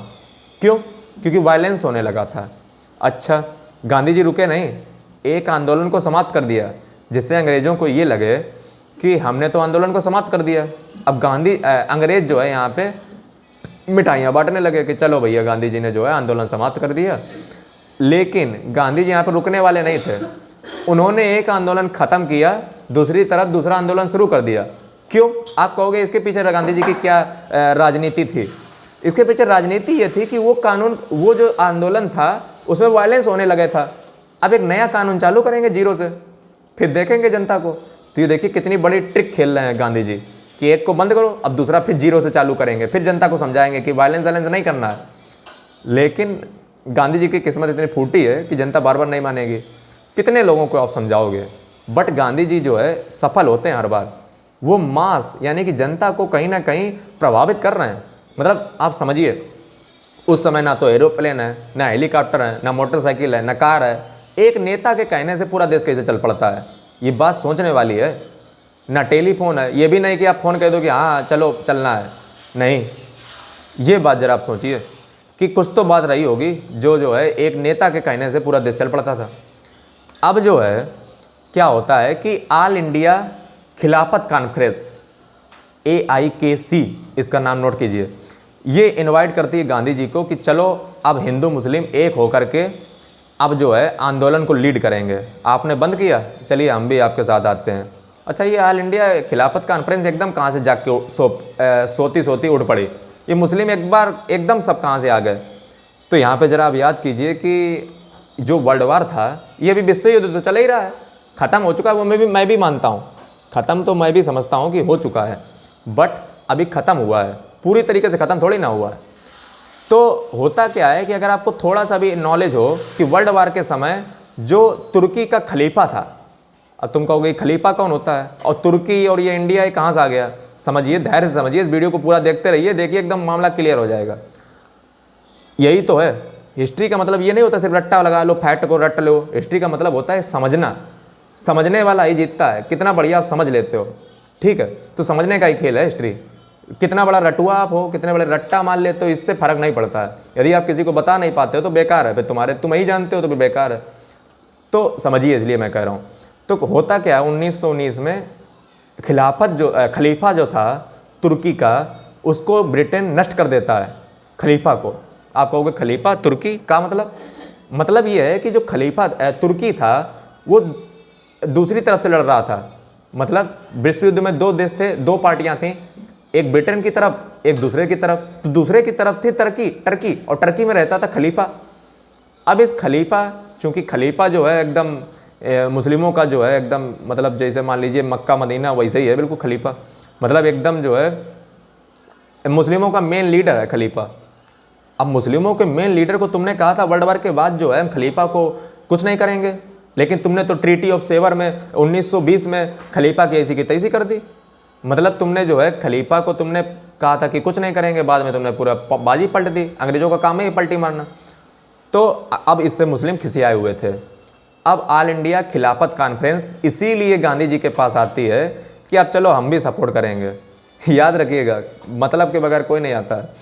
तो ऑल इंडिया खिलाफत कॉन्फ्रेंस इनवाइट करती है गांधी जी को, चलो अब हिंदू मुस्लिम ज्वाइन आंदोलन करेंगे। तो गांधी जी कहते हैं यार आंदोलन तो कर लेंगे, बट गाय है तुम जो काटते हो वो। तो उन्होंने कहा गाय है तो देखो अब किसको किसको मना किया जाए, वो काट लेते हैं। तो गांधी जी, अब यहाँ पे कुछ हिंदू लोग ये करते हैं कि गांधी जी को जो है मुसलमानों को साथ नहीं देना चाहिए था, ऐसा वैसा। तो देखो जब राजनीति होती ना, राजनीति का मतलब होता है सिर्फ मतलब, अपना मतलब, देश का मतलब। राजनीति में अगर छोटी मोटी चीज़ को कुर्बान भी करना पड़े तो करना पड़ता है। राजनीति का यही मतलब। आप सबरे अब 5 उंगलियां घी में डालना चाहो तो नहीं मिलेंगी, कुछ ना कुछ तुम्हें लूज करना पड़ेगा, कुछ सामने वाले लूज करना पड़ेगा। गांधी जी ने मौका उसमें देखा। यहाँ पे बात है देश की, ठीक है, गाय आय का मसला बाद में भी देख लेंगे जब बन जाएगा देश। तो अब हुआ क्या कि मौलाना हसरत मुहानी गांधी जी से मिले कि चलो मूवमेंट करेंगे कैसे। तो गांधी जी मौलाना हसरत मुहानी गांधी जी को आइडिया देते हैं कि चलो अब जो है हम लोग किसी भी विदेशी चीज़ का प्रयोग नहीं करेंगे, कोई भी विदेशी सामान का प्रयोग नहीं करेंगे। तो गांधी जी ने कहा इससे होगा क्या। तो उन्होंने कहा बहुत कुछ प्रभाव पड़ेगा, तुम करके तो देखो। तो ये कौन कह रहे हैं, मौलाना हसरत मुहानी गांधी जी को ये बात बता रहे हैं। गांधी जी ने कहा एक आइडिया तुमने दिया, एक आइडिया हमारा लो। उन्होंने कहा क्या आइडिया। कहा यार नेशनलाइजेशन आप कर रहे हो, राष्ट्रीयकरण कर रहे हो, तो भाषा को भी लाओ बीच में। किसको, लैंग्वेज को, यानी कि लैंग्वेज उर्दू भाषा को भी तवज्जो मिलनी चाहिए और हिंदी भाषा को भी तवज्जो मिलनी चाहिए। का बात तो बढ़िया है। तो दोनों लोगों ने अपने अपने आइडिया दिए और अंत में जो है स्टार्ट किया क्या, नॉन कोऑपरेशन मूवमेंट। अच्छा, यहाँ पे आपको एक बार और समझनी पड़ेगी कि यहाँ पे 2 भाई थे, मोहम्मद अली, शौकत अली, अबुल कलाम आज़ाद। 1918 में जो है ये तीनों भाई भी जो है इस ऑल इंडिया खिलाफत कॉन्फ्रेंस को सपोर्ट कर रहे थे। और ये तीनों भाई दोनों भाई जो है बहुत इंपॉर्टेंट है नॉन कोऑपरेशन मूवमेंट में। अब जो बाल गंगाधर तिलक थे वो अपोज करते हैं कि हिंदू मुस्लिम को क्या बनाने की ज़रूरत थी, हम का कम थे, मतलब मुस्लिमों का सपोर्ट हम काहे लें। अब यहाँ पे थोड़ी मैं आपको राजनीति सिखाना चाहूँगा कि देखिए हिंदू जो है वो गांधी जी का हमेशा विरोध करते हैं। कारण इसके पीछे ये है कि गांधी जी को मुस्लिमों का साथ नहीं लेना चाहिए था, ऐसा हिंदू कहते हैं। अब आप ये मान लीजिए कि एक कमरे में 50 लोग हैं, ठीक है, 49 लोग हिंदू हैं, एक मुसलमान है। तो जो हिंदू हैं, मान लो 48 लोग, 48 लोग हिंदू हैं और एक महात्मा गांधी हैं और एक मुसलमान है। तो 48 लोग चाहते हैं कि महात्मा गांधी हमारे 48 ही के साथ चलें, उस एक व्यक्ति को ना खींचा जाए। जबकि महात्मा गांधी दूसरी विचारधारा के व्यक्ति, वो कहते हैं सबका साथ सबका विकास, जैसा कि आज भी नारा आप देखते होंगे कई पार्टियों का चलता है। गांधी जी इस विचारधारा के सपोर्टर हैं। जबकि मेजॉरिटी में जो कम्युनिटी होती है वो हमेशा चाहती है कि सब हमारे साथ चले। ऐसा कैसे हो जाएगा, ये देश सबका है, तो तुम्हारा ही थोड़ी ना है। तो हिंदू चाहते हैं कि सब हिंदू का डंका बजे। ठीक, ये मैं आप पे विचार छोड़ देता हूँ, इसमें आप डिसीजन लीजिएगा कि गांधी जी ने ठीक किया है गलत किया। तो तिलक जो है अपोज करते हैं कि मैं जो हूँ गांधी जी की बात से सहमत नहीं हूँ, मुझे मज़ा नहीं आ रहा है। तो उन्होंने कहा ठीक है कोई बात नहीं, बट हाँ देखिए सारे लीडर्स जो है गांधी जी से मतभेद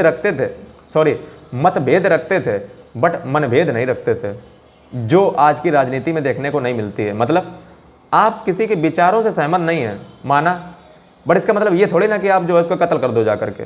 अरे नहीं, बात समझ आती, सबकी बात अपनी अपनी अलग होती है, सबके अलग विचार होते हैं। गांधी जी को समझ आता था। हमारे जो पहले के नेता थे वो ऐसे ही होते थे। जैसे आप अगर अटल बिहारी वाजपेयी का कभी भाषण सुनिएगा, वो भी यही कहते हैं कि राजनीति का जो है सिर्फ विचारों तक सीमित होनी चाहिए, इसको जो है आप रियल ज़िंदगी में मत अपनाइए। सारे नेता जो है मिलजुल के रहो, सब लोग जो है अपनी अपनी राजनीति खेलो, जिसका जो बढ़िया गेम बहुत अच्छा खेल ले राजनीति का, अपना जीत ले जाए। यही अटल बिहारी वाजपेयी भी कहते थे, क्योंकि वो पुराने विचारधारा के व्यक्ति थे। लेकिन आज की राजनीति में क्या होता है आप सभी जानते हो। तो ये चीज़ जो है आज के नेताओं को हमारे पुराने लीडर से सीखनी भी चाहिए, यानी कि मतभेद रखो बट मनभेद ना रखो। ये जो है नारा था पुराने नेताओं का, जो पुराने नेता हुआ करते थे। अब नॉन कोऑपरेशन मूवमेंट चालू हो गया खिलाफत मुसलमानों के साथ मिलकर के। क्या किया गया इस नॉन कोऑपरेशन मूवमेंट में? इस नॉन कोऑपरेशन मूवमेंट में जो है जितनी भी सरकारी जॉब, कोई भी टाइटल अगर लिया गया है, जैसे टाइटल कौन सा होता है, जैसे पहले लोग जो है विक्रमादित्य ऐसे जो टाइटल लेते थे, या मान लीजिए कोई भी अंग्रेज जो है उपाधि दे देते थे कि तुम आज से राय बहादुर हो, ठीक है, तुम यहाँ के राजा हो, तो राजा लोग बड़ा खुश रहते थे। अच्छा, राजा को क्या चाहिए? कुल मिला के उन्हें पैसा चाहिए, धन दौलत चाहिए, आराम से जो है कोने में पड़े रहें और दिन भर जो है शराब मांस मदिरा ये सब मिलता रहे, यही चाहिए राजाओं को। तो राजा इसी में खुश, ठीक है। तो अंग्रेज जो है उनको खुश भी रखते थे कि चलो भैया तुम आराम से पड़े रहो, कुछ कहना वहना कुछ मत। तो उन्होंने कहा ठीक है। तो ये सब ऐसे राजा महाराजा हुए, इसीलिए तो भारत को लूटा गया, इसीलिए लूटा गया, ठीक है। अब वो कहने को तुम ये भी कह सकते हो कि उन्होंने हमको लूटा, लेकिन मैं ऐसा मानता हूँ कि आपने लुटवाया है उनको, वो तुम्हारे ही कर्म रहे। अगला, नॉन पेमेंट ऑफ टैक्सेस, यानी कि अब हम जो है किसी भी अंग्रेज को कोई भी पेमेंट टैक्स नहीं देंगे। ये नॉन कोऑपरेशन मूवमेंट के मुख्य जो अंग हैं वो मैं आपको बता रहा हूँ कि इसमें किया क्या क्या। बायकाट कर दिया सभी सरकारी जॉबों का, कोई भी सरकारी जॉब नहीं करूँगा। इसका मतलब ये नहीं कि कुछ लोग सरकारी जॉब नहीं करेंगे, जो लोग जो है सरकारी जॉब पसंद करते हैं वो करते रहेंगे, जिनको इतना मतलब नहीं है, होते हैं कुछ लोग। और सबको थोड़े ना तुम छुड़वा दोगे, समझ गए? समझिए, मतलब मेजॉरिटी लोगों ने छोड़ दी सरकारी जॉब, टाइटल छोड़ दिए। अच्छा, टाइटल का जो अंत है वो डॉक्टर BR अम्बेडकर यानी कि भीमराव अम्बेडकर ने आर्टिकल नंबर 17 में इंडियन कॉन्स्टिट्यूशन में प्रस्तावित कर दिया है। अगर आप भारतीय संविधान पढ़ोगे तो उसमें आर्टिकल नंबर 17 में डॉक्टर BR अम्बेडकर ने टाइटल का अंत भी किया है। वही टाइटल का अंत करवा रहे थे Mahatma Gandhi. Non payment of taxes, यानी कि कोई पेमेंट टैक्स की नहीं करेगा, स्कूल छोड़ दो, कॉलेज छोड़ दो, और कोई भी जो है अब पार्लियामेंट में नहीं बैठेगा। काहे नहीं बैठेगा? अरे नॉन कोऑपरेशन मूवमेंट है, कोई सहयोग ही नहीं करेगा सरकार का। यदि हम सरकार का सहयोग ही नहीं कर, गांधी जी का ये मानना था कि सरकार चल रही है हमारे सहयोग से, और अगर हम इसका सहयोग बंद कर दें तो जो है ये सरकार 2 मिनट में गिर जाएगी। तो गांधी जी ऐसी विचारधारा लेकर चल रहे थे कि 1 साल में हम कुल मिला के आज़ादी पा लेंगे। बट गांधी जी का ये आइडिया काम नहीं करेगा। अच्छा, यहाँ पे जो पूरा देश था पूरा गांधी जी के साथ लगा हुआ था, क्योंकि गांधी जी ने कह दिया था कि 1 साल में हम जो है आज़ादी लेकर रहेंगे। अच्छा, कब मिली आज़ादी? चलिए देखते हैं फिलहाल। तो अब होता क्या है कि इंडियन नेशनल कांग्रेस नागपुर का जो होता है 1920 में, दिसंबर 1920 नागपुर इंडियन नेशनल कांग्रेस की बैठक, जिसमें नागपुर में अप्रूव कर दिया जाता है कि नॉन कोऑपरेशन मूवमेंट चालू होगा, जिसके मुख्य अंग क्या है मैंने आपको बता दिए। फॉरेन की कोई भी चीज़ नहीं प्रयोग करेंगे, खादी का प्रयोग करेंगे, खादी वस्त्र पहनेंगे, अदालतों का हम प्रयोग नहीं करेंगे। आप कहोगे अदालतों का प्रयोग नहीं करोगे, फिर अदालत कैसे बनाओगे? गांधी जी का अगर आपने थोड़ा सा भी पढ़ा हो, मैं पुराना एक वीडियो 1.5 घंटे का और दे चुका हूँ, उसमें अगर आपने सुना हो तो मैंने कहा था गांधी जी का सपना था राम राज्य। अब राम राज्य की कल्पना आज भी कई बाबा लोग कर रहे हैं, तो उस पर हम नहीं जाते हैं। हम बस आपको ये बनाना चाहते हैं कि राम राज्य का मतलब था गांधी जी का कि ग्राम राज्य, मतलब गांव सुख तो देश सुख, ये गांधी जी की कल्पना थी। अब गांधी जी जो है वो कहते हैं कि अदालतों की शरण मत लीजिए, आप मामले अपने घरे बैठा के सलटा लो, काहे अदालतों के चक्कर लगाओगे, उन अंग्रेज़ों का जो है भेदभाव देखोगे। क्योंकि अंग्रेज जो है अंग्रेज़ों के साथ कुछ अलग न्याय करते थे, इंडियन के साथ कुछ अलग भी न्याय करते थे। ये तो होता था अंग्रेज़ों का न्याय, ये तो आप भी भली भांति जानते हो। तो अब जो है नागपुर में जो है एक नया संविधान अपनाया गया पूरे इंडियन नेशनल कांग्रेस के लिए, और उस संविधान में क्या कहा गया कि पूरे भारत में जो है भाषा एक मेन मुद्दा होना चाहिए, और स्वराज्य जो है हम लेकर रहेंगे अगले 1 साल में। ये नागपुर में बात चल रही 1920 में, आंदोलन प्रारंभ होने से पूर्व, जिस 1920 दिसंबर नागपुर में जो है आंदोलन अप्रूव हो चुका है, उसमें कहा जा रहा है कि हम स्वराज 1 साल में रह के रहेंगे। अच्छा, ये स्वराज क्या होता है? स्वराज, तो स्वराज की जो यहाँ पे मीनिंग है वो जनता को यहाँ पे क्लियर नहीं है कि स्वराज आखिर है क्या। कोई कहता है कि स्वराज का मतलब है जहाँ पे पूरा देश एक हो, पूरे देश को रोटी पानी सब मिले। कोई कहता है कि पूरे स्वराज का मतलब है कि हम आज़ादी लेकर रहेंगे। कोई कहता है कि स्वराज का मतलब अलग अलग ढंग, अलग अलग जनता। आप कहाँ पढ़ी लिखी जाने वाली स्वराज। तो सुबह भगत सिंह का स्वराज कुछ अलग था, गांधी जी का स्वराज अलग था, सबका स्वराज अलग अलग था। अटल बिहारी वाजपेयी ने भी जो है, अगर आपने ध्यान से सुना हो तो उनकी भी एक स्पीच है 15 अगस्त की आज़ादी कहती की ये वाली जो कविताएं हैं, लाइन है, वो कभी सुनिएगा। स्वराज पे उन्होंने बोली हैं कि स्वराज का मतलब सिर्फ ये नहीं होता कि देश आज़ाद हो जाए, जबकि देश में आधी जनता अगर भूखे सो रही है तो ऐसे दिन ऐसी आज़ादी हमें नहीं चाहिए। आप समझिए, जो आज़ादी आपको मिली है कभी उस पर विचार कीजिएगा। हमारे नेताओं का सपना कितना महान था कि वो सिर्फ आज़ादी का मतलब पॉलिटिकल फ्रीडम नहीं थी, आज़ादी का मतलब था सोशल फ्रीडम, मतलब देश में हर व्यक्ति को खाना टाइम पे जो है सब चीज़ें मिलें, कोई भी व्यक्ति इस देश में भूखा नहीं सोना चाहिए। ये सपना था हमारे नेताओं का। जबकि आज आज़ादी का सपना हमें क्या दिखाया जाता है कि आप आज़ाद हो, बट यदि एक व्यक्ति अगर रोड पे भीख मांगता है और उसको रात में भूखे सो जाता है तो उसके लिए आज़ादी नहीं है ये। वो अगर भूखे सो रहा तो उसको क्या मिला? आपने क्या उसको आज़ादी में दे दिया? ये जो हमारे पहले नेता थे उनका आज़ादी का मतलब इतना आसान नहीं था, उनका मतलब बहुत बड़ा था आज़ादी का, जिसको वो स्वराज का नाम देते थे, यानी कि अपना शासन, स्वयं का शासन। ब्रिटेन का इसमें जो है कोई स्थान नहीं होगा। स्वराज, हम खुद अपना शासन करेंगे, स्वयं रूल करेंगे, ठीक है। लेकिन इसका मतलब पॉलिटिकल फ्रीडम नहीं था, इसका मतलब था कि हम जो है सब मिलकर के काम करेंगे अपने देश के लिए, सभी मिलकर जो है देश को चलाएंगे, गवर्न करेंगे। अब इसके लिए जो है, अब यहाँ पे जो है दो ब्रांचें बन जाती हैं। नॉन कोऑपरेशन मूवमेंट को स्टार्ट करने वाली दो ब्रांचें बन जाती हैं इंडियन नेशनल कांग्रेस में। कौन सी ब्रांचें? एक ब्रांच ये थी कंस्ट्रक्टिव वर्क करने वाली ब्रांच, और एक ब्रांच थी डिस्ट्रक्टिव वर्क करने वाली ब्रांच। यानी कि इसका मतलब क्या? इसका मतलब ये हुआ कि किसी ने कहा कि मैं जो हूँ नॉन कोऑपरेशन मूवमेंट को कैसे चलाऊँगा? कंस्ट्रक्टिव वर्क करके। ये कंस्ट्रक्टिव वर्क कैसा होता है? जिसमें आप जो है कुछ ऐसा काम करोगे जिससे विदेशी लोगों का चीज़ बेकार हो जाए। जैसे कई लोगों ने क्या किया कि चरखा बनाना स्टार्ट किया, खादी का प्रयोग करना स्टार्ट किया, फॉरेन गुड का बहिष्कार किया। ये सारी चीज़ें जो हैं कंस्ट्रक्टिव वर्क के अंतर्गत आती हैं। कई लोगों ने जो है 20 लाख चरखे बांटे गए पूरे देश में कि हम अब से जो है खादी का प्रयोग करेंगे, और 1 करोड़ रुपया इसके लिए इकट्ठा किया गया। 1 करोड़ रुपया से 20 लाख चरखे पूरे देश में बांटे गए कि अब किसी भी विदेशी कपड़े का प्रयोग नहीं करेंगे, खादी का प्रयोग करेंगे। दूसरी तरफ एक विंग और निकली इंडियन नेशनल कांग्रेस में, जिसने कहा कि हम डिस्ट्रक्टिव वर्क करेंगे, यानी कि सब तोड़ फाड़ डालेंगे और जो है एकदम मतलब हम विद इन गवर्नमेंट काम ना करके आउट ऑफ गवर्नमेंट काम करेंगे, हम सत्ता में रह के काम नहीं करेंगे, हम सत्ता से बाहर निकल के काम करेंगे। ये थे डिस्ट्रक्टिव अप्रोच के व्यक्ति इंडियन नेशनल कांग्रेस में। दो व्यक्ति पैदा हुए, कंस्ट्रक्टिव, डिस्ट्रक्टिव।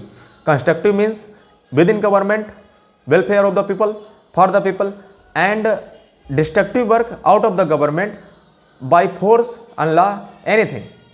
तो 1 अगस्त 2020 में यह आंदोलन स्टार्ट हो जाता है। जैसे ही आंदोलन स्टार्ट होता है वैसे जो मोहम्मद शौकत, जिनका मैंने नाम लिया था, 2 भाई थे मोहम्मद शौकत, उनमें से एक मोहम्मद शौकत जो है अरेस्ट कर लिए जाते हैं जुलाई 1921 में। 1 अगस्त 1920 में जो है आंदोलन स्टार्ट होता है नॉन कोऑपरेशन मूवमेंट, और 1921 जुलाई 1921 में जो है मोहम्मद शौकत को इसे गिरफ्तार कर लिया जाता है। ये इनको क्यों गिरफ्तार किया जाता है? गिरफ्तार इसलिए किया जाता है क्योंकि इन्होंने कहा था कि मुस्लिम लोग जो है तुम सेना में जाना बंद कर दो, जो कि तो अगर जैसे मान लीजिए अगर देश आज़ाद है, अगर कोई व्यक्ति ये कहे कि आप सेना में नहीं जाओगे तो ये तो देश विरोधी बात हो जाएगी। इसलिए मोहम्मद शौकत को गिरफ्तार कर लिया गया और आंदोलन यहाँ पे ठंडा पड़ा। 1 साल बाद कहा था कि स्वराज पा लेंगे। 5 फरवरी को सिविल डिसोबीडियंस मूवमेंट करेंगे। जब अब देखिए, गांधी जी ने क्या कहा था कि नॉन कोऑपरेशन मूवमेंट स्टार्ट किया। अगर नॉन कोऑपरेशन मूवमेंट जो है सक्सेस नहीं रहता है तो गांधी जी क्या करेंगे? अब करेंगे 1 साल बाद, यानी कि फरवरी मार्च तरफ गांधी जी क्या करने जा रहे हैं? 1 साल पूरे होने के अवसर पे सिविल डिसोबीडियंस मूवमेंट, सविनय अवज्ञा आंदोलन। क्यों? क्योंकि ये जो है व्यक्तियों को आपने गिरफ्तार किया है, जितने नेताओं को गिरफ्तार किया है, हमने कहा था 1 साल में स्वराज पाकर रहेंगे और ऊपर से आपने सबको जेल में ठूंस दिया।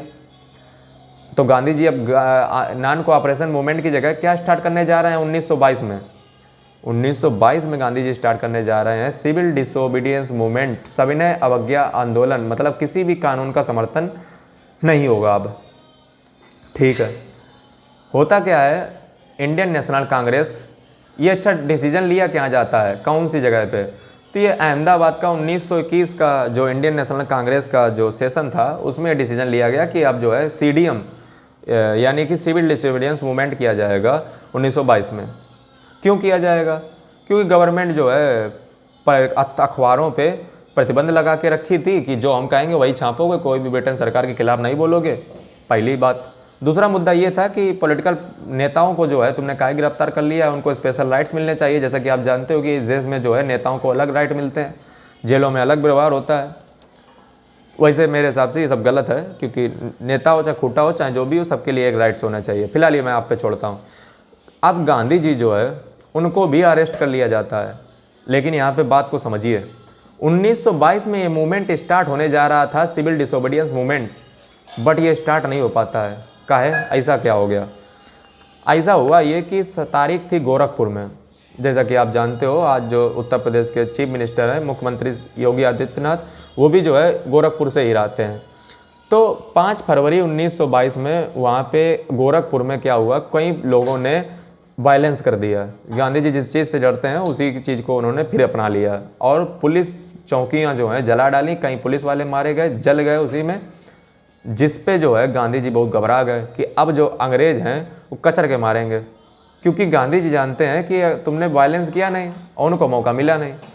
तो गांधी जी समझे होशियार आदमी, वो पहले अस्त्र डाल देते हैं कि हमने तो कुछ किया ही नहीं। तो उन्होंने क्या कहा कि अब जो है आंदोलन कुछ नहीं होगा, हमने तो कुछ किया ही नहीं, आंदोलन नहीं होगा, बंद होगा। तो गांधी जी ने आंदोलन स्थगित कर दिया, क्योंकि वो जानते थे अब अंग्रेज़ सरकार मारेगी। और 10 मार्च को गांधी जी को अरेस्ट कर लिया गया और 6 साल की जेल दे दी गई। 6 साल। 10 मार्च 1922 Gandhi ji arrest for 6 years imprisonment दे दी गई। ठीक है, गांधी जी तो चले गए। और अच्छा, ये आंदोलन बंद करने की बात हुई कहाँ पे थी? ये हुई थी बारदोली रिजोल्यूशन में। बारदोली जगह पे 12 फरवरी 1922 को ये पहले ही कह दिया गया था कि आंदोलन बंद कर देंगे। और ऊपर से क्या हो गया, कांड हो गया गोरखपुर वाला, जिसको बहुत इतिहास में जानते हैं चौरा चौरी कांड। अगर आपने पढ़ा हो थोड़ा बहुत, चौरा चौरी कांड यही था गोरखपुर वाला, जिसमें जला दिए गए। अच्छा, अब यहाँ पे जो है आपको थोड़ा राजनीति समझनी पड़ेगी। क्या समझनी पड़ेगी? समझनी ये पड़ेगी कि जो रिवोल्यूशनरी थे एकदम जोश में थे, जैसे जो यंग लोग होते हैं वो एकदम ये सोचते हैं कि बस आज़ादी तो खर की खेती है, वो कल आज जगह सुबह पा लेंगे। रिवोल्यूशनरी यहाँ पे गांधी जी से नाराज़ हो गए, नए बच्चे, कि आपने कहा था 1 साल में आज़ादी दिला देंगे, और ना आज़ादी मिली ना कुछ मिला, मारपीट खाई उस अलग से। तो अब जो है कई लोग, अब यहाँ पे 2 ब्रांचें बनेंगी। कौन सी ब्रांच? रिवोल्यूशनरी अब यहाँ पे गांधी जी से नाराज़ होंगे और अपनी काम स्वयं चालू कर देंगे कि आप रहने दीजिए, अब हम जो है अपना स्वयं का जो है काम चालू कर रहे हैं और खुद अब क्रांति करेंगे। जिसके इसी चीज़ से इंस्पायर थे भगत सिंह, ये यहीं से निकले थे, क्योंकि गांधी जी के ये जो है मूवमेंट को बंद कर दिया था, यहीं से भगत सिंह भी निकले थे, ये बात याद रखिएगा। जो सुभाष चंद्र बोस थे वो भी यहाँ पे नाराज़ हो गए कि आपने जो ये बहुत गड़बड़ कर दिया, पहले आप सपने दिखाते हो, बाद में सपने तोड़ देते हो। सुभाष चंद्र बोस ने कहा ये जो है राष्ट्रीय आपदा है देश के लिए, नेशनल कैलेमिटी। किसने कहा? सुभाष चंद्र बोस ने ये बात कही। होता क्या है, चलिए देखिए, मूवमेंट सब खत्म हो गया। अब समझते हैं कि मूवमेंट में आखिर कैसे कैसे लोगों ने जो है भाग लिया था। तो यहाँ पे जो है पूरा देश इस मूवमेंट में लड़ा था, ये बात आपको ध्यान रखनी चाहिए। अब मैं यहाँ पे जो है आपको बताऊँगा कि इस मूवमेंट में सारी चीज़ें, घटनाक्रम हुआ क्या। देखिए, यहाँ पे सबसे पहले ये समझते हैं कि जो टाउन एरिया थे, कस्बा एरिया, वहाँ पे क्या हुआ। इसमें जो शहर थे उन्होंने मूवमेंट में ज़्यादा भाग लिया, जबकि गांव के लोगों ने भाग नहीं लिया। सीधी सी बात है, शहरों में ज़्यादा दबाव रहता है, वहाँ पे जो है जल्दी खबर पहुँचती है, जबकि गांव में जो व्यक्ति है उसको क्या पता है स्वराज वराज क्या होता है, उसको रोटी पानी मिल जाए यही बहुत है। तो शहर के व्यक्ति ने ज़्यादा इस मूवमेंट में भाग लिया था, गाँव के व्यक्ति ने कम भाग लिया था। स्टूडेंट, टीचर, लॉयर, वकील, सभी ने भाग लिया लगभग, लेकिन एक व्यक्ति ने भाग नहीं लिया। कौन था? मद्रास की जो मद्रास की लेजिस्लेचर असेंबली थी, उसमें जो जस्टिस पार्टी थी, जस्टिस पार्टी, ये जस्टिस पार्टी नॉन ब्राह्मण पार्टी थी। आप कहोगे नॉन ब्राह्मण क्या बता रहे हो, और ये जस्टिस पार्टी कौन, और ये मद्रास में काहे ने भाग लिया, ऐसा क्या था? तो इसके पीछे आपको राजनीति समझनी पड़ेगी। क्या राजनीति? राजनीति यहाँ पे ये थी कि जो डॉक्टर B.R. अम्बेडकर थे वो ब्राह्मणवाद के बिल्कुल कट्टर विरोधी थे, क्योंकि वो मानते थे कि ब्राह्मणवाद कुछ नहीं है, एक ढोंग डांग है जिसमें जो है ईश्वर के नाम पे लोगों को डराया जाता है कि जो मैं ये मिलेगा, वो मिलेगा, नरक मिलेगा, और जो है तुम्हें बेवकूफ़ बनाया जाता है। यदि आपको समाज से ऊपर उठना है तो ये सब चक्कर में पड़ना बंद कर दो, अपने कर्म पे फोकस करो और बस जो है इन ब्राह्मणों का पेट पालना बंद कर दो। क्योंकि किसी भी किताब में ये नहीं लिखा है कि दक्षिणा जो है वो क्षत्रिय को दो, दक्षिणा जो है वो शूद्र को दो, दक्षिणा जो है वैश्य को दो। ये ब्राह्मणों को दक्षिणा हमेशा क्यों मिलनी चाहिए? ऐसे प्रहार करते हैं डॉक्टर बी आर अम्बेडकर ब्राह्मणों पे। इसीलिए जो दलित वर्ग है, जो गांधी जी के शब्दों में कहें तो जो हरिजन वर्ग है, निचली जाति का व्यक्ति है, जो शेड्यूल कास्ट है, यहाँ पे निचली जाति अगर मैं कह रहा हूँ तो इसका मतलब मैं ये नहीं कि मैं कह रहा हूँ, इसका मतलब ये है कि जो आमतौर पे लोग कहते हैं, मैं नहीं ऐसा कह रहा हूँ। तो जो यहाँ पे शेड्यूल कास्ट के व्यक्ति हैं, जो SC कैटेगरी में आते हैं, वो डॉक्टर बी आर अम्बेडकर को एज ए हीरो मानते हैं, क्योंकि उन्होंने जो है इनके लिए बहुत अच्छे अच्छे काम किए। करना भी चाहिए, क्योंकि समाज जो है उनको अछूत मानता था, उस समय अनटचेबल मानता था कि वो जो है कुछ नहीं है। जबकि डॉक्टर बी आर अम्बेडकर ने ऐसा कहा है कि यदि आप पढ़ लिख जाते हो और आप जो है ज्ञान से आपको तौलना चाहिए, ना कि आपकी जाति ये सब से तौलना चाहिए। सब ब्राह्मणों का ढोंग है जिसके आधार पर आपको ठगा जाता है। अगर आप किताबें उठा के देखोगे तो जो है आपको सच्चाई पता चलेगी कि ब्राह्मणों ने कैसा सब जाल रचा है, जिसमें देश की 90% जनता फंसी हुई है। ये कौन कहते हैं? B R Ambedkar. ठीक है, तो ये बी आर अम्बेडकर के थाट हैं। मैं बी आर अम्बेडकर के थाट आपको बता रहा हूँ, ये बात ध्यान रखना है, मैं यहाँ पे कुछ नहीं बोल रहा हूँ। आगे चल के होता क्या है कि जो मद्रास थी, मद्रास की जो जस्टिस पार्टी थी जिसमें नॉन ब्राह्मण थे, वो इसलिए लेजिस्लेचर में रहना चाहते थे क्योंकि वो जानते थे कि अगर कानून रहेगा तभी नीची वाली जो जातियां हैं, शेड्यूल कास्ट, उनको राइट्स मिल पाएंगे। यानी कि हम तो भैया सरकार में रहेंगे ब्रिटेन की, तुम रहो चाहे ना रहो। यही देखिए stand doctor B R Ambedkar का भी है। इसीलिए तो डॉक्टर बी आर अम्बेडकर कानून लेकर आए, क्योंकि वो जानते हैं कि अगर हम ब्राह्मणों के कानून से चलेंगे तो वो कभी भी जो है हमारे लोगों का उद्धार नहीं होने देंगे। हमारा उद्धार सिर्फ होगा कानून से। तभी उन्होंने एक लाइन भी बहुत फेमस होती है कि ना गीता से ना कुरान से देश चलेगा, तो सिर्फ संविधान से, यानी कि बाई लॉ। और आर्टिकल नंबर 14 में जो है उन्होंने ये बात लिख भी डाली। अब ये क्यों लिखी वो उनका बात है। फिलहाल अब जो है मैंने आपको इतनी सारी बात बता दी। जब हम लोगों ने विदेशी कपड़ों का बहिष्कार किया तो आपको मैं जानकारी के लिए बता दूं कि अंग्रेज़ों का बहुत नुकसान हुआ।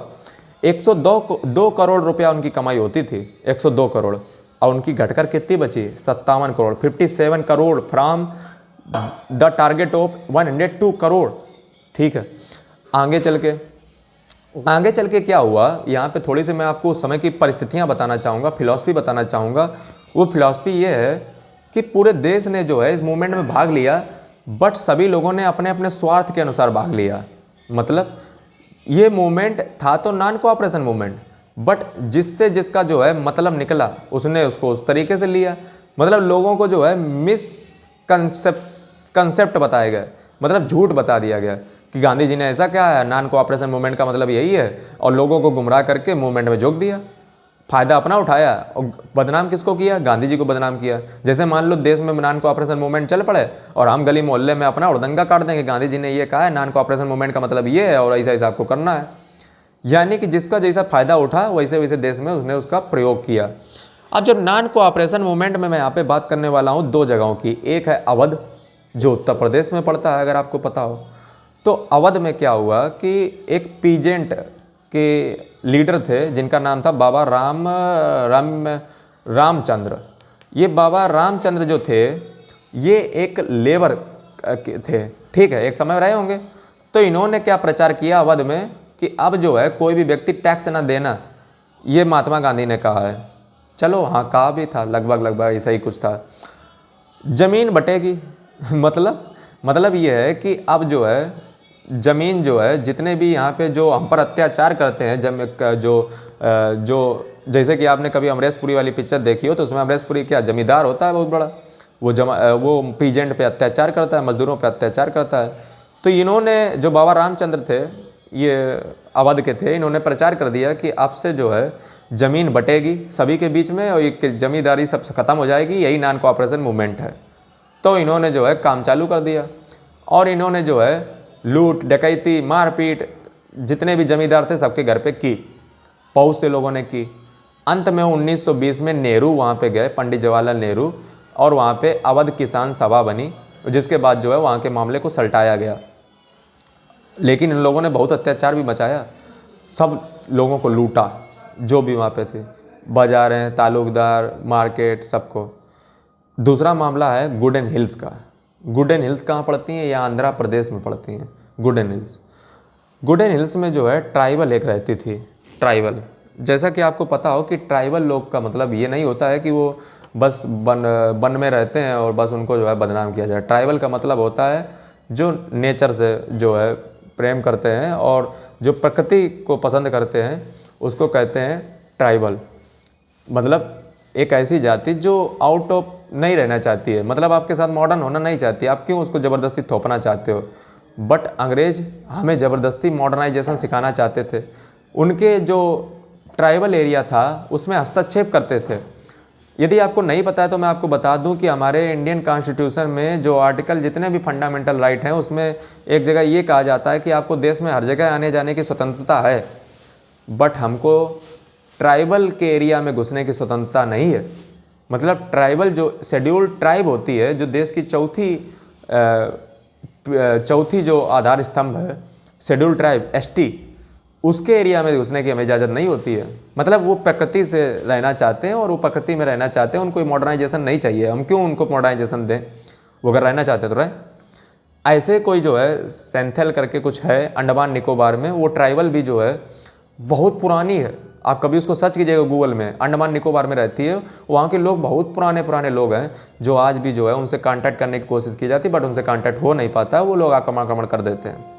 भारत सरकार ने भी हस्तक्षेप करना बंद कर दिया। ट्राइबल को उनके राइट दे दिए हैं कि आपके मामले में कोई हस्तक्षेप नहीं करेगा, कोई आ जाएगा नहीं, अब अपने लाइफ एंजॉय कीजिए। लेकिन अंग्रेज जो है वहाँ पर रोड बना रहे थे और ट्राइबल्स को ये पसंद नहीं थी। अच्छा, ट्राइबल में जो है कि जो ट्राइबल का मतलब क्या? प्रकृति के लोग, और प्रकृति उन्हें कुछ देती है, और जो व्यक्ति कुछ देता है हमको, उसी को हम देवता बना देते हैं। जैसे पहले कल्चर क्या था?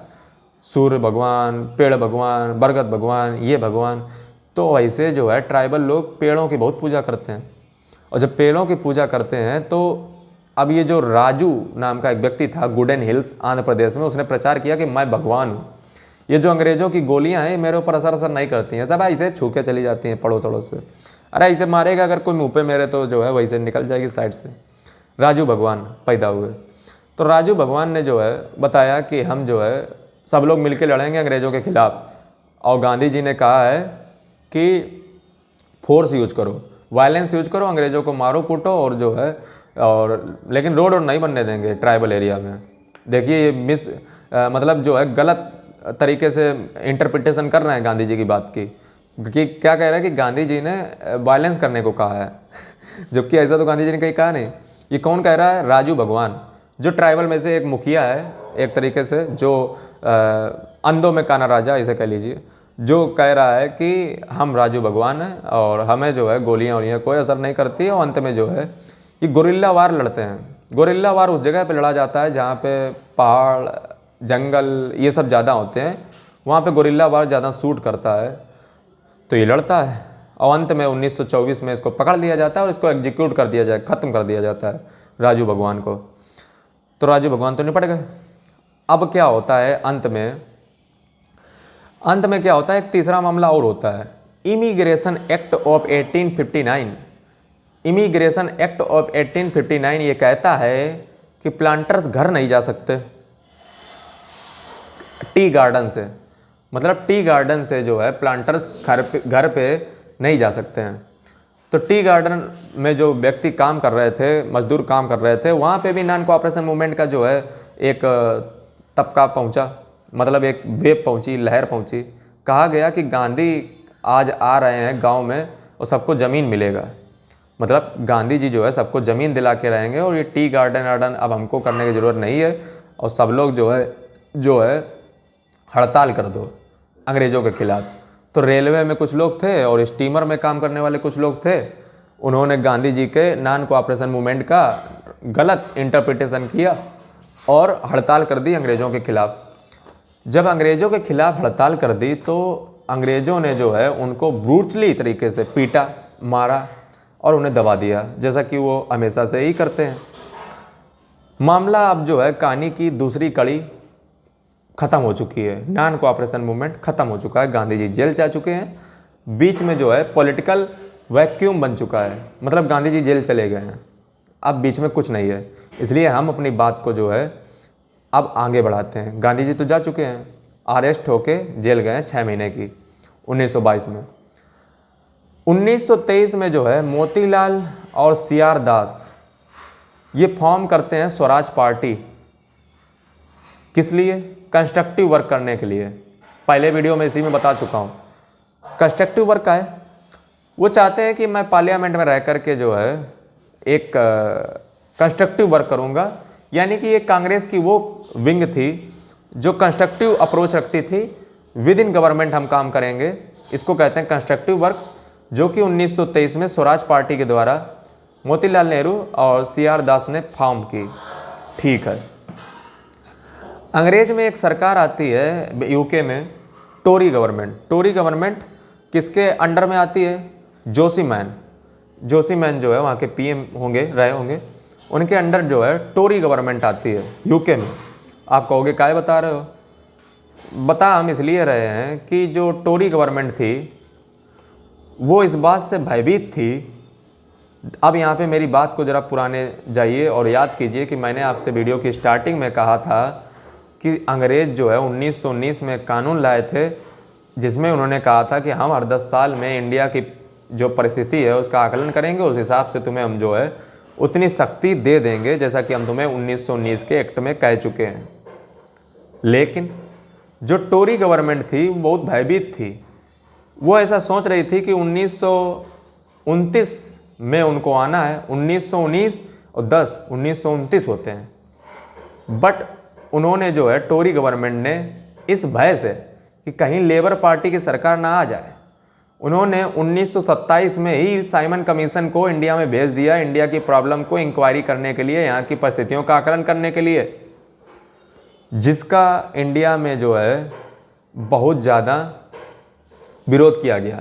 साइमन कमीशन का ये इंडिया की परिस्थितियों का आकलन करने आया था और यहाँ पे लोगों ने नारा दिया, गो बैक साइमन, साइमन वापस जाओ।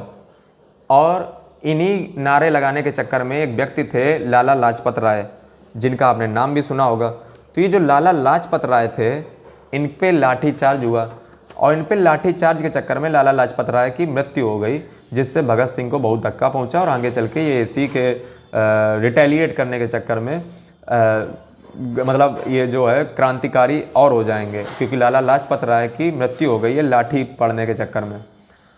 साइमन गो बैक का नारा लगा रहे थे। नारा काहे लग रहा था साइमन गो बैक? दरअसल साइमन गो बैक जो एक कमीशन थी उसमें 7 लोग थे ब्रिटिश के, और इस 7 के 7 ब्रिटिशर्स थे।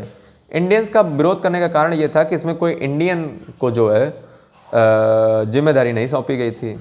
तो इंडियन को जब जिम्मेदारी नहीं सौंपी गई थी तो इसने जो है एक ड्राफ्ट तैयार किया इंडियन के सामने कि ये हमारा ड्राफ्ट है और ज़रा देखिए कैसा लगा। तो इंडियंस ने कहा कि बिल्कुल बकवास ड्राफ्ट तुमने तैयार किया है और हमें ये जो है पसंद नहीं आया। अच्छा, यहाँ के जो इंडिया के सेक्रेटरी ऑफ स्टेट थे उस समय थे बिरकिन-हेड। अब आप कहोगे सेक्रेटरी ऑफ स्टेट कौन होता है इंडिया का? देखिए, एक इंडिया में होता है वायसराय, उस समय की बात करें, एक होता था state of secretary of state. ये कहाँ से आया था, कहाँ पैदा हुआ था? ये पैदा हुआ था इंडियन काउंसिल एक्ट ऑफ 1858 के तहत। यहाँ से ये व्यक्ति जो है सेक्रेटरी ऑफ स्टेट बिरकिन-हेड को कमान दी गई साइमन कमीशन की, और इन्होंने जो रिपोर्ट प्रस्तुत की वो इंडियन को कुछ खासा पसंद नहीं आई। अब इंडियंस को ये चैलेंज दिया गया सेक्रेटरी ऑफ स्टेट के द्वारा कि चलिए, हम तो कॉन्स्टिट्यूशन आपके लिए बना ना पाए, संविधान आपके लिए बना ना पाए, अब ज़रा आप ही बना के दिखा दो। क्योंकि भारत के लिए एक संविधान की बात हो रही थी।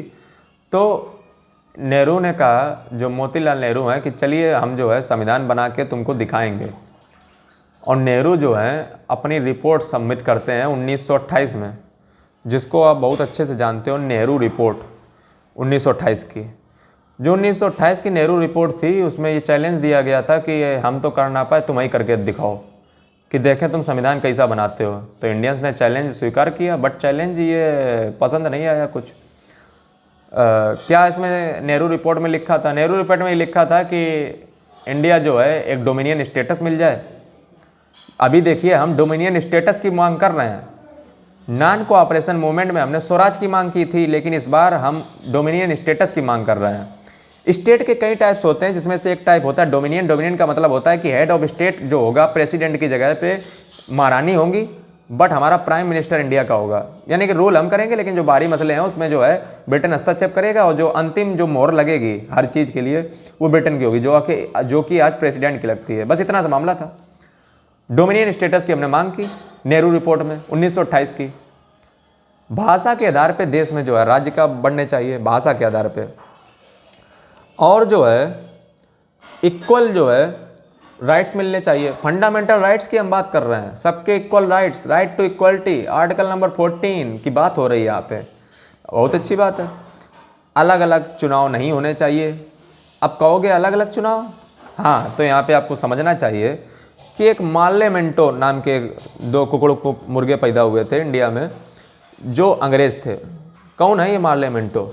मार्ले मिंटो 1909 के इंडियन काउंसिल एक्ट में एक कानून लेकर आए थे कि देश में जो है अलग अलग जाति के लिए सेपरेट इलेक्टोरेट होगा। ये उसी की जो है रोकने की कवायद हो रही है नेहरू रिपोर्ट में, कि उसको रोका जाए और धर्म के आधार पर देश को डिवाइड एंड रूल की नीति ना अपनाई करके ये सब बंद किया जाए। नेहरू रिपोर्ट में ये कहा गया था। और इस रिपोर्ट को जितनी जल्दी हो 31 दिसंबर 1929 से पहले पास कर दो तो ज़्यादा तुम्हारे लिए अच्छा रहेगा। फाइनली जो है ये रिपोर्ट पास नहीं होती है, और इसके जवाब में हमको मिलता क्या है? इसके जवाब में हमको मिलता है, क्या मिलता है? लेकिन जवाब जो मिलता है उसको पहले हम समझ लेते हैं। उससे पहले यहाँ पे थोड़ा सा मैं आपको डिस्टर्ब और करना चाहूँगा। यहाँ पे लाना चाहूँगा कायदे अली जिन्ना को। जो जिन्ना थे, इसी समय की बात है, जिन्ना यहीं से पलटी मारे थे। ऐसा क्या हुआ था यहाँ पे? यही वो जगह है जहाँ पे जो है जिन्ना को सुनना चाहिए था, लेकिन यहाँ पे जिन्ना को सुना नहीं गया।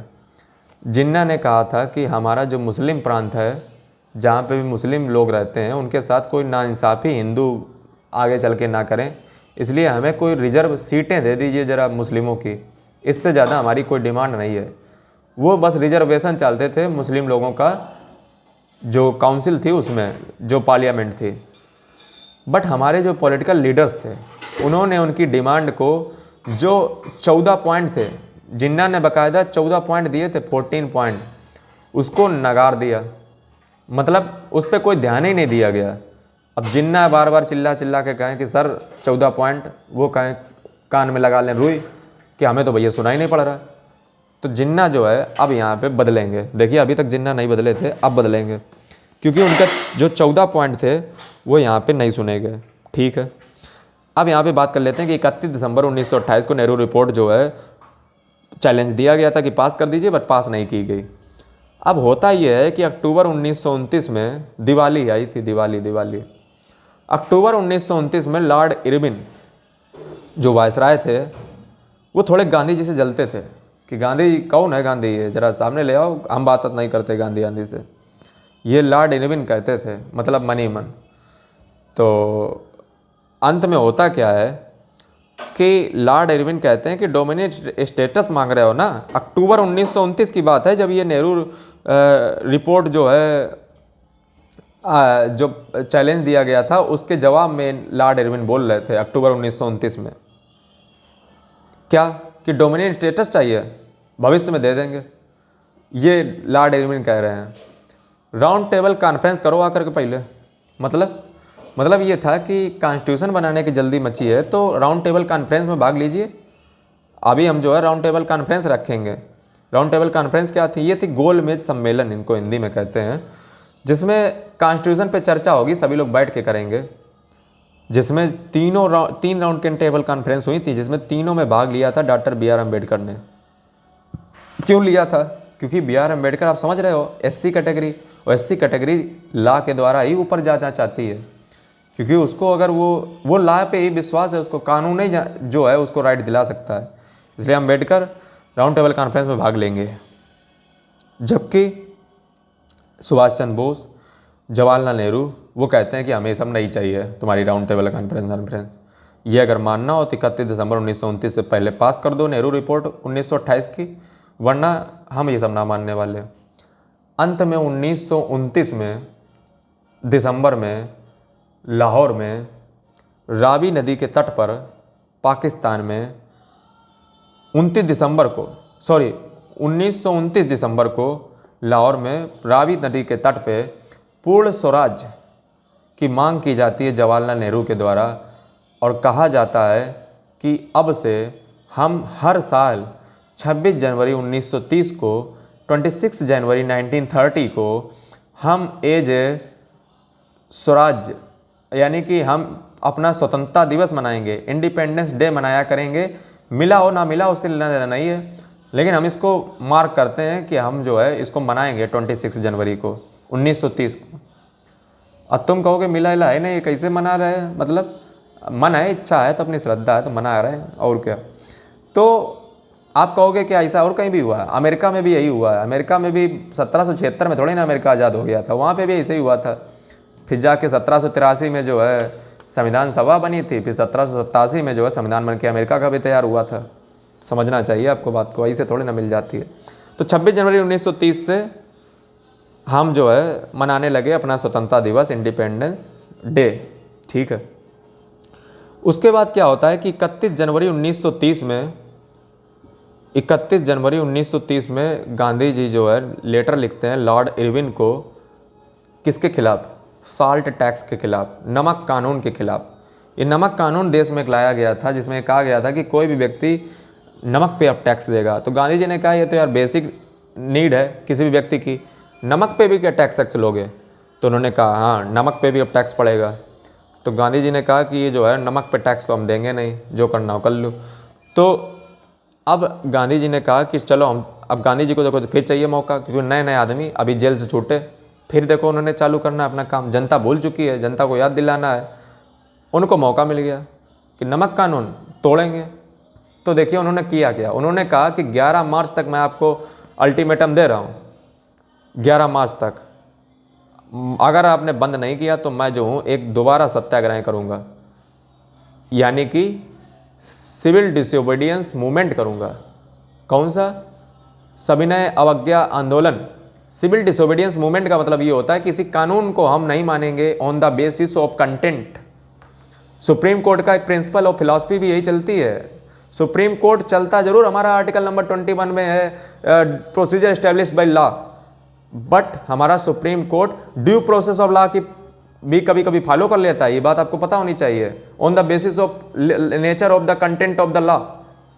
फिलहाल ये एक्स्ट्रा ज्ञान था, चलिए यहाँ पे जो है आपको बताते हैं। तो 6 अप्रैल को गांधी जी जो है साबरमती से दांडी के लिए, साबरमती जो उनका आश्रम है, दांडी के लिए 24 दिन के लिए निकल पड़ते हैं। 240 माइल्स 240 माइल्स की यात्रा करते हैं और नमक बना करके नमक कानून को तोड़ देते हैं, और कॉलोनियल लॉ को भी तोड़ा। यानी कि जो कॉलोनियल की निशानी थी कि ये कॉलोनियल लॉ था, उसको भी तोड़ा गया। और गांधी जी को जो है अब जेल में फिर रखा जाएगा। जेल में नहीं, इसे कह लीजिए कि एक तरीके से उनको जेल ही है, साबरमती आश्रम में उनको कैद कर दिया जाएगा। साबरमती आश्रम में क्यों? क्योंकि उन्होंने जो है अंग्रेज़ों के कानून को तोड़ा। इसमें जो है 1 लाख व्यक्ति जेल जाएंगे। गांधी जी अकेले चले थे साबरमती से, और दांडी तक आते आते उनके सामने, उनके पीछे हजारों भीड़ आ गई थी। ये थी उस नेता की ताकत। तो सीमांत गांधी या बच्चा खान एक व्यक्ति और थे, इनको जो है हम सीमांत गांधी भी कहते हैं। और ये पेशावर में दरअसल जो है मुसलमानों के एक तरीके से मान लीजिए पठान जो व्यक्ति उधर पाए जाते हैं, उसको लीड कर रहे थे, जिनको भी जो है अंग्रेज अरेस्ट कर लेते हैं। देखिए इनका नाम कई तरीके से है, सीमांत गांधी कोई कहता है, कोई बच्चा खान कहता है, कोई खान अब्दुल गफ्फार खान कहता है, कोई बादशाह खान कहता है। इनको भी अरेस्ट कर लिया जाता है अप्रैल 1930 में गांधी जी के बाद, क्योंकि ये भी एक मूवमेंट को लीड कर रहे थे। इनको जो है किस लिए याद किया जाता है? सीमांत गांधी को खुदाई खिदमतगार आंदोलन, ये सिविल डिसोबीडियंस मूवमेंट का ही एक तरीके से है, जो जैसे कि मैंने कहा ना कि नॉन कोऑपरेशन मूवमेंट पूरे देश में अलग अलग पार्ट में अलग अलग तरीके से चला, उसी में से इसी समय जो है खुदाई खिदमतगार आंदोलन जो है ये सीमांत गांधी या बच्चा खान या खान अब्दुल गफ्फार खान या बादशाह खान चला रहे थे पेशावर में। मैं यहाँ पे आपको जानकारी ये देना चाहूँगा कि हमारे देश में 2 ही व्यक्तियों को प्रेसिडेंट का भारत रत्न मिला है जो विदेशी हैं। एक हैं जो साउथ अफ्रीका के प्रेसिडेंट रह चुके हैं, ब्लैक प्रेसिडेंट, और उनका नाम नहीं मुझे याद आ रहा है फ़िलहाल क्योंकि मैं वीडियो शूट कर रहा हूँ, आप समझते हो। और दूसरे जो हैं वो यही हैं, सीमांत गांधी। ठीक है, अगर मुझे याद आ जाता है मैं बता दूंगा। 2 ही लोगों को भारत रत्न मिला है, जिसमें से एक ये सीमांत गांधी हैं, इसीलिए मैंने आपको बताना ये उचित समझा। ठीक है, अब जो है ये आंदोलन तो चलिए चला, नामाकमान कानून तोड़ा गया और गांधी जी अंत में साबरमती में कैद कर दिए गए। लेकिन और फिर इसमें कैसे लोगों ने शामिल किया, कैसे क्या, अब इसके कुछ और बिंदुओं पे जो है प्रकाश डाल लेते हैं। क्या बिंदु? गुजरात में जो है पाटीदार, यूपी में जाट, इन लोगों ने जो है इसमें जो है एक्टिव रूप से शामिल हुए। और जबकि क्रॉप फेल्योर हो गया था, फसल नष्ट हो गई थी, फिर भी जो है इन लोगों ने इस आंदोलन का समर्थन किया। जो बिजनेस क्लास थी उस लोगों ने भी इसका समर्थन किया। इसलिए समर्थन किया क्योंकि बिजनेस लोगों ने जो है फर्स्ट वर्ल्ड वार में बहुत पैसा कमाया था, और बिजनेस क्लास का ये कहना था कि हम जो है किसी भी व्यक्ति से ये कहते हैं, निवेदन करते हैं, कोई भी विदेशी वस्तु को मत खरीदिए, इंडियन चीज़ों को खरीदिए, ताकि इंडियन बिजनेसमैन का जो है बिजनेस प्रॉफिट में जाए और जिससे जो है इंडियन बिक्री बढ़े, इंडियन बिजनेस जो है वो ग्रो करना चाहिए, विदेशी चीज़ों को ना खरीदो ना बेचो। अब बिजनेस कम्युनिटी जो थी वो गांधी जी को, इस मूवमेंट को, आंदोलन को सपोर्ट क्या कर रही थी, क्योंकि बिजनेसमैन का सीधा मतलब होता है नॉन वायलेंस, क्योंकि जितना वायलेंस होगा बिजनेस उतना ही कम चलेगा। इसलिए बिजनेसमैन चाहते थे कि जल्दी से जल्दी ये आंदोलन जो है ख़त्म हो और जल्दी भारत को आज़ादी मिले और जल्द जो है हमारा बिजनेस धड़ल्ले से पिछल पड़े। बट गांधी जी तो इसको कॉल ऑफ कर देते हैं। इससे बिजनेसमैन को बहुत ज़्यादा धक्का लगा था। अच्छा, यहाँ पे मैं आपको और बताना चाहूँगा कि बिजनेसमैन के फेवर में बहुत काम किए गए थे, क्योंकि बिजनेसमैन एक ऐसी क्लास होती है जिससे नेताओं को पैसा मिलता है, चाहे वो इतिहास हो चाहे वो आज का समय हो। आप देखिए ना, आपको हिंट देने की बस ज़रूरत है, आप बुद्धि लगाइए, मैं तो समझिए। अच्छा, कांग्रेस ने जो है इनके लिए काम भी अच्छा किया था बिजनेस क्लास के लिए, कि जैसे Indian industrial and commercial Congress 1920 में बिजनेसमैन के लिए इस्टेब्लिश की गई थी। Federation of the Indian chamber of commercial industries 1927 जो एक्ट था, पुरुषोत्तम दास ठाकुर, जी.डी. बिरला इसके मेंबर थे। ये भी जो है बिजनेस कम्युनिटी को सपोर्ट करने के लिए था। अच्छे खासे काम किए गए थे बिजनेस क्लास के लिए नेताओं के द्वारा। अब होता यह है कि जो छोटा किसान था या छोटे जो लैंडलॉर्ड थे, जो छोटे अमरीशपुरी टाइप के लोग थे, जमींदार टाइप के लोग थे, उन्होंने कांग्रेस का समर्थन नहीं किया। अब नहीं किया तो कोई कारण होगा, ज़रूर कारण होगा, वो तो मैं आपको बताऊंगा। कारण इसके पीछे ये था कि जो छोटा मजदूर था, छोटा जो लैंडलॉर्ड था, जो महाजन था, जो अमरीशपुरी टाइप का जो अत्याचारी रूप जो होते हैं जमींदार, वो लोगों की अत्याचार करना चाहते थे। वो डेमोक्रेसी नहीं चाहते थे। वो नहीं चाहते थे कि देश आज़ाद हो फिर हमारी ज़मींदारी चली जाए, छिन जाए। इस चक्कर में वो जो है आंदोलन को सपोर्ट नहीं किए, समझे। तो जमींदारों ने सपोर्ट कुछ ना किया। ठीक है, तो ये भी मुद्दा आप समझ गए। अब जो है ये वीडियो लगभग समाप्ति के दौर पे आ चुका है। यहाँ पे थोड़ी चीज़ और समझ लीजिए, इस वीडियो को ध्यान से सुन लीजिए, इतना जहाँ तक आप सुनते आए हैं थोड़ा और धैर्य रखिए। इस आंदोलन में जो है 90,000 लोग या 1 लाख कह लीजिए जेल डाले गए। कांग्रेस को इलीगल डिक्लेयर कर दिया गया और प्रेस पे जो है बैन लगाया गया। जो स्वतंत्रता थी प्रेस की, वैसे कांग्रेस को इलीगल डिक्लेयर कर दिया गया। प्राइवेट प्रॉपर्टी कब्जा टैक्स, प्राइवेट प्रॉपर्टी जो है उसको कब्जा कर लिया गया।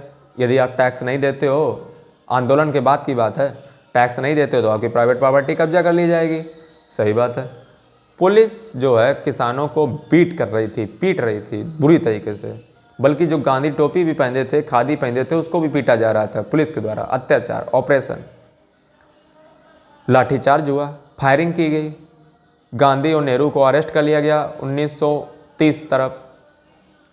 और जब गांधी और नेहरू अरेस्ट हुए तो सोलापुर में कुछ लोग थे जिन्होंने स्ट्राइक भी की, हड़ताल भी की गांधी जी के लिए। ठीक है। अच्छा, इस आंदोलन की क्यों ये इतने आंदोलन जो है सक्सेस नहीं हुए, या क्यों ये आंदोलन सफल नहीं रहा, ऐसा समझिए। इसके पीछे जिम्मेदार हैं कुछ लिमिटेशंस, कुछ मजबूरियां, या कह लीजिए कुछ लिमिटेशंस हैं जिन्होंने जो है बांध के रखा इस आंदोलन को।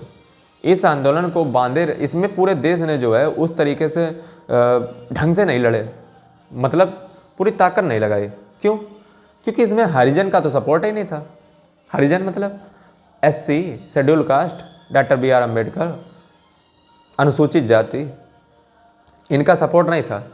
बल्कि महाराष्ट्र और नागपुर के जो तो बहुत ज़्यादा हरिजन रहते थे, उन्होंने इसको सपोर्ट ही नहीं किया, क्योंकि वो चाहते थे कि हम जो है कानून बनाए, अरे संविधान बने और संविधान के तहत ही देश का गवर्न हो।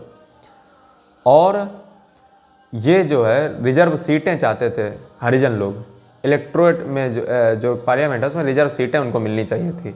महाराष्ट्र और नागपुर में अच्छा खासा SC कैटेगरी का व्यक्ति था, बस उसने सपोर्ट नहीं किया।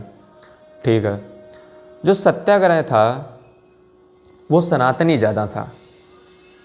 ये देखिए धर्म का मुद्दा आ गया।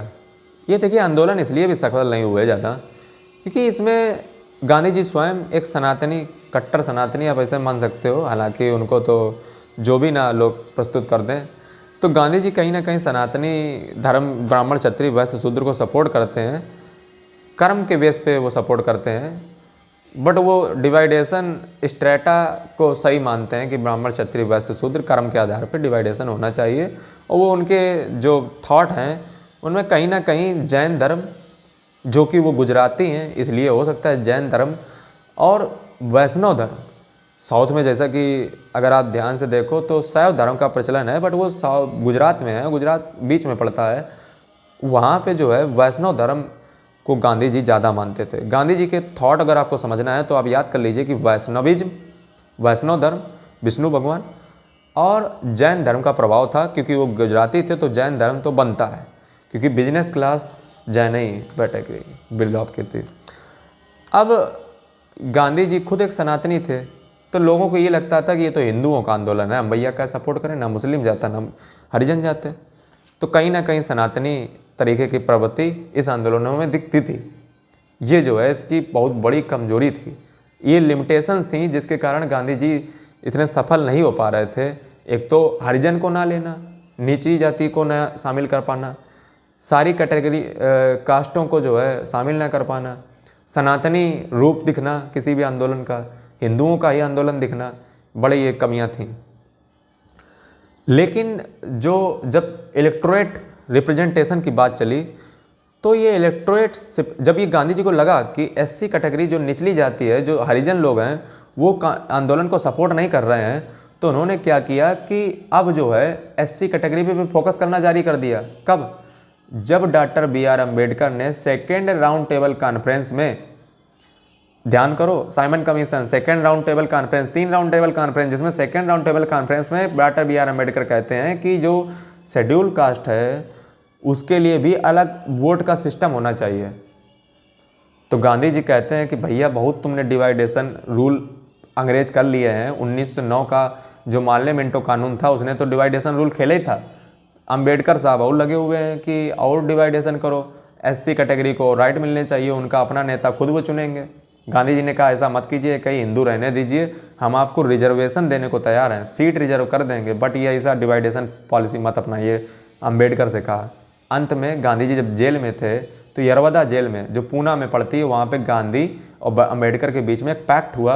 और गांधी जी ने वहाँ पे ये सोचा कि मैं इसलिए अभी तक असफल होता रहा क्योंकि मैंने सभी जातियों को नहीं देखा, और खासकर ये SC जाति जो कि इतनी तबका का समाज का है, जिस पे इतना अत्याचार होता है, उसको तो हमने आज तक देखा ही नहीं। और गांधी जी ने वहाँ से उनको नाम क्या दिया? हरिजन, यानी कि जो हरि के प्रिय है। देखिए उन्होंने नाम भी हरिजन क्यों दिया? क्योंकि वो वैष्णव धर्म को मानते थे। कनेक्शन, इसी को कहते हैं अंडरस्टैंडिंग ऑफ हिस्ट्री। आगे क्या हुआ? लास्ट एंड फाइनल बात, यहाँ पे जो है जो जिन्ना थे, जिन्ना के 14 जो पॉइंट थे जो 1927 में नेहरू रिपोर्ट के समय दिए गए थे, उनको भी ना अपनाना। जिन्ना की कोई बातें नहीं सुनी गई। उसने जो है कहा था कि हमें रिजर्वेशन मुस्लिमों का दे दो, हमें बस इतना ही चाहिए। बट हमारे हिंदुओं नेताओं ने उनकी एक बात ना सुनी, जिसका नतीजा ये हुआ कि अंत में एक पाकिस्तान नाम का राष्ट्र बना और हमारे देश के टुकड़े हो गए। अगर ये 14 पॉइंट पे जो है हम अपना हिंदूपन थोड़ा साइड में रख करके सभी धर्मों का, जो माइनॉरिटी में भी हैं, जो जिनका संख्या कम है देश में, उनकी भी इज्जत करके अगर हम उनको रिजर्व सीट दे देते जिन्ना के उन 14 पॉइंट में से कुछ पॉइंट को अपना लेते, शायद ये देश आज अखंड होता और बहुत बड़ा भारत होता। बट कमी तो दोनों तरफ से रही है, ठीक है, इधर से भी कमी रही है, कहीं ना कहीं उधर से भी कमी रही है। तो इसीलिए जो है एक पाकिस्तान राष्ट्र का जन्म हुआ। जिन्ना शुरुआत में बिल्कुल भी इसके सपोर्टर नहीं थे, लेकिन जब उनकी बात को नहीं सुना गया तो उन्होंने इसका काम किया, जिसके टुकड़े किए। तो ये जो कहानी थी वो थी इंडिया के नेशनलाइजेशन की। अब ये पॉइंट वो पॉइंट था जहाँ पे जो है गांधी जी ने उस राह पे इस देश को लाके खड़ा कर दिया था कि अब पूरा देश एक था, एकता के सूत्र में बंधा था, यानी कि अब देश जाग चुका था। और एक जागे हुए देश के नागरिक जागे हुए राष्ट्र का निर्माण करते हैं। और जब गांधी जी ने इतने सारे आंदोलन किए तो कहीं ना कहीं अब पूरा देश जाग चुका है। अब गांधी जी जो है इसके आगे आपकी बुकों में नहीं दिया गया है, लेकिन यहाँ इस मोड़ पे पूरा देश जाग चुका है। अब पूरा देश एक है। अब पूरे देश को आज़ाद होने में कोई समय नहीं लगेगा। देखिए, बस जागने तक की देर थी। जैसे इस देश को जगाया गांधी जी ने, वैसे जो है आज़ादी हमें अगले 10 साल में मिल गई। जो काम हमने इतने दिनों में इतनी मेहनत की थी, इतने सारे आंदोलन से, उसका फ़ायदा ये हुआ कि अब हमने देश को जगा दिया तो उसके 1939 तरफ ये सब कांड सब बंद हो गया था। उसके 10 साल के बाद 1947 तरफ हमने आज़ादी प्राप्त कर ली। यानी कि आपने क्या सोचा है, यदि आपको मोक्ष प्राप्त करना है, यदि आपको आज़ादी चाहिए तो सबसे पहले अपने आप को जगाइए। बुद्ध क्या कहते हैं, अप दीपो भव, अपने दीपक स्वयं बनिए, स्वयं जागिए। जब आप जाग जाते हो तो मोक्ष प्राप्त हो जाएगा, आज़ादी मिल जाएगी। अब इसके आगे तो बुक में नहीं दिया है, फिलहाल मैं 60 में जो है बता करके इस वीडियो को एंड करता हूँ। मैं आपको पता हो ये 1 घंटा 41 मिनट होने जा रहा है और मैं लगातार बोलते जा रहा हूँ, बिना एक बार भी पानी पिया आपके सामने जो है बैठा हुआ हूँ। यदि इस बात पे जो है आपको लाइक करना बनता है, चैनल को सब्सक्राइब कर दीजिए, बेल आइकन को जरूर प्रेस कर दीजिए। यदि इतना कंटेंट बेहतर आपको बिना बकवास के मैंने सुनाया है, यदि आपको कुछ नॉलेज को सीखने को मिला हो, और भी भविष्य में मैं बड़े बड़े लेक्चर्स लाऊंगा, सिखाऊंगा बहुत कुछ, जो भी आप बताएंगे, ठीक है। ये जो है अब मैं आपको थोड़ा शॉर्ट में बता दूं कि गांधी जी जो है इसके बाद भारत छोड़ो आंदोलन करेंगे, करो या मरो का नारा देंगे, जिसके बाद अंग्रेज जो है और यहाँ पे जो है कमज़ोर होंगे। इसके आगे की जो कहानी है वो आप चाहो तो जो ये वीडियो आ रहा है, इसी वीडियो के ख़त्म होते समय एक वीडियो आएगा महात्मा गांधी के नाम पे, उस वीडियो को इसके आगे देख लीजिए जा करके, आप समझ जाओगे कि फिर इसके बाद क्या होता है और आज़ादी देश को कैसे मिलती है। ये जो वीडियो इसके बाद आएगा उस वीडियो को आगे दिख जाएगा, उस वीडियो को देख लीजिएगा। वहाँ पे मैंने पूरी कहानी को यहाँ से लेकर के, आपकी बुक यहीं पे ख़त्म हो जाती है, यहाँ से लेकर के आज़ादी तक की कहानी उस वीडियो में एक्सप्लेन कर रखी है। तो वीडियो यदि अच्छा लगा तो वीडियो को लाइक करें, चैनल को सब्सक्राइब करें, अपने दोस्तों के साथ जरूर शेयर करें। और आपके बोर्ड्स एग्जाम में जो है ये चैप्टर बहुत इंपॉर्टेंट है, और वीडियो को लाइक करना ना भूलें। जल्दी मिलते हैं नई वीडियो के साथ, और आपके कोई टॉपिक हो, कोई कमेंट हो, जरूर कीजिए। तब तक के लिए जय हिंद, वंदे मातरम।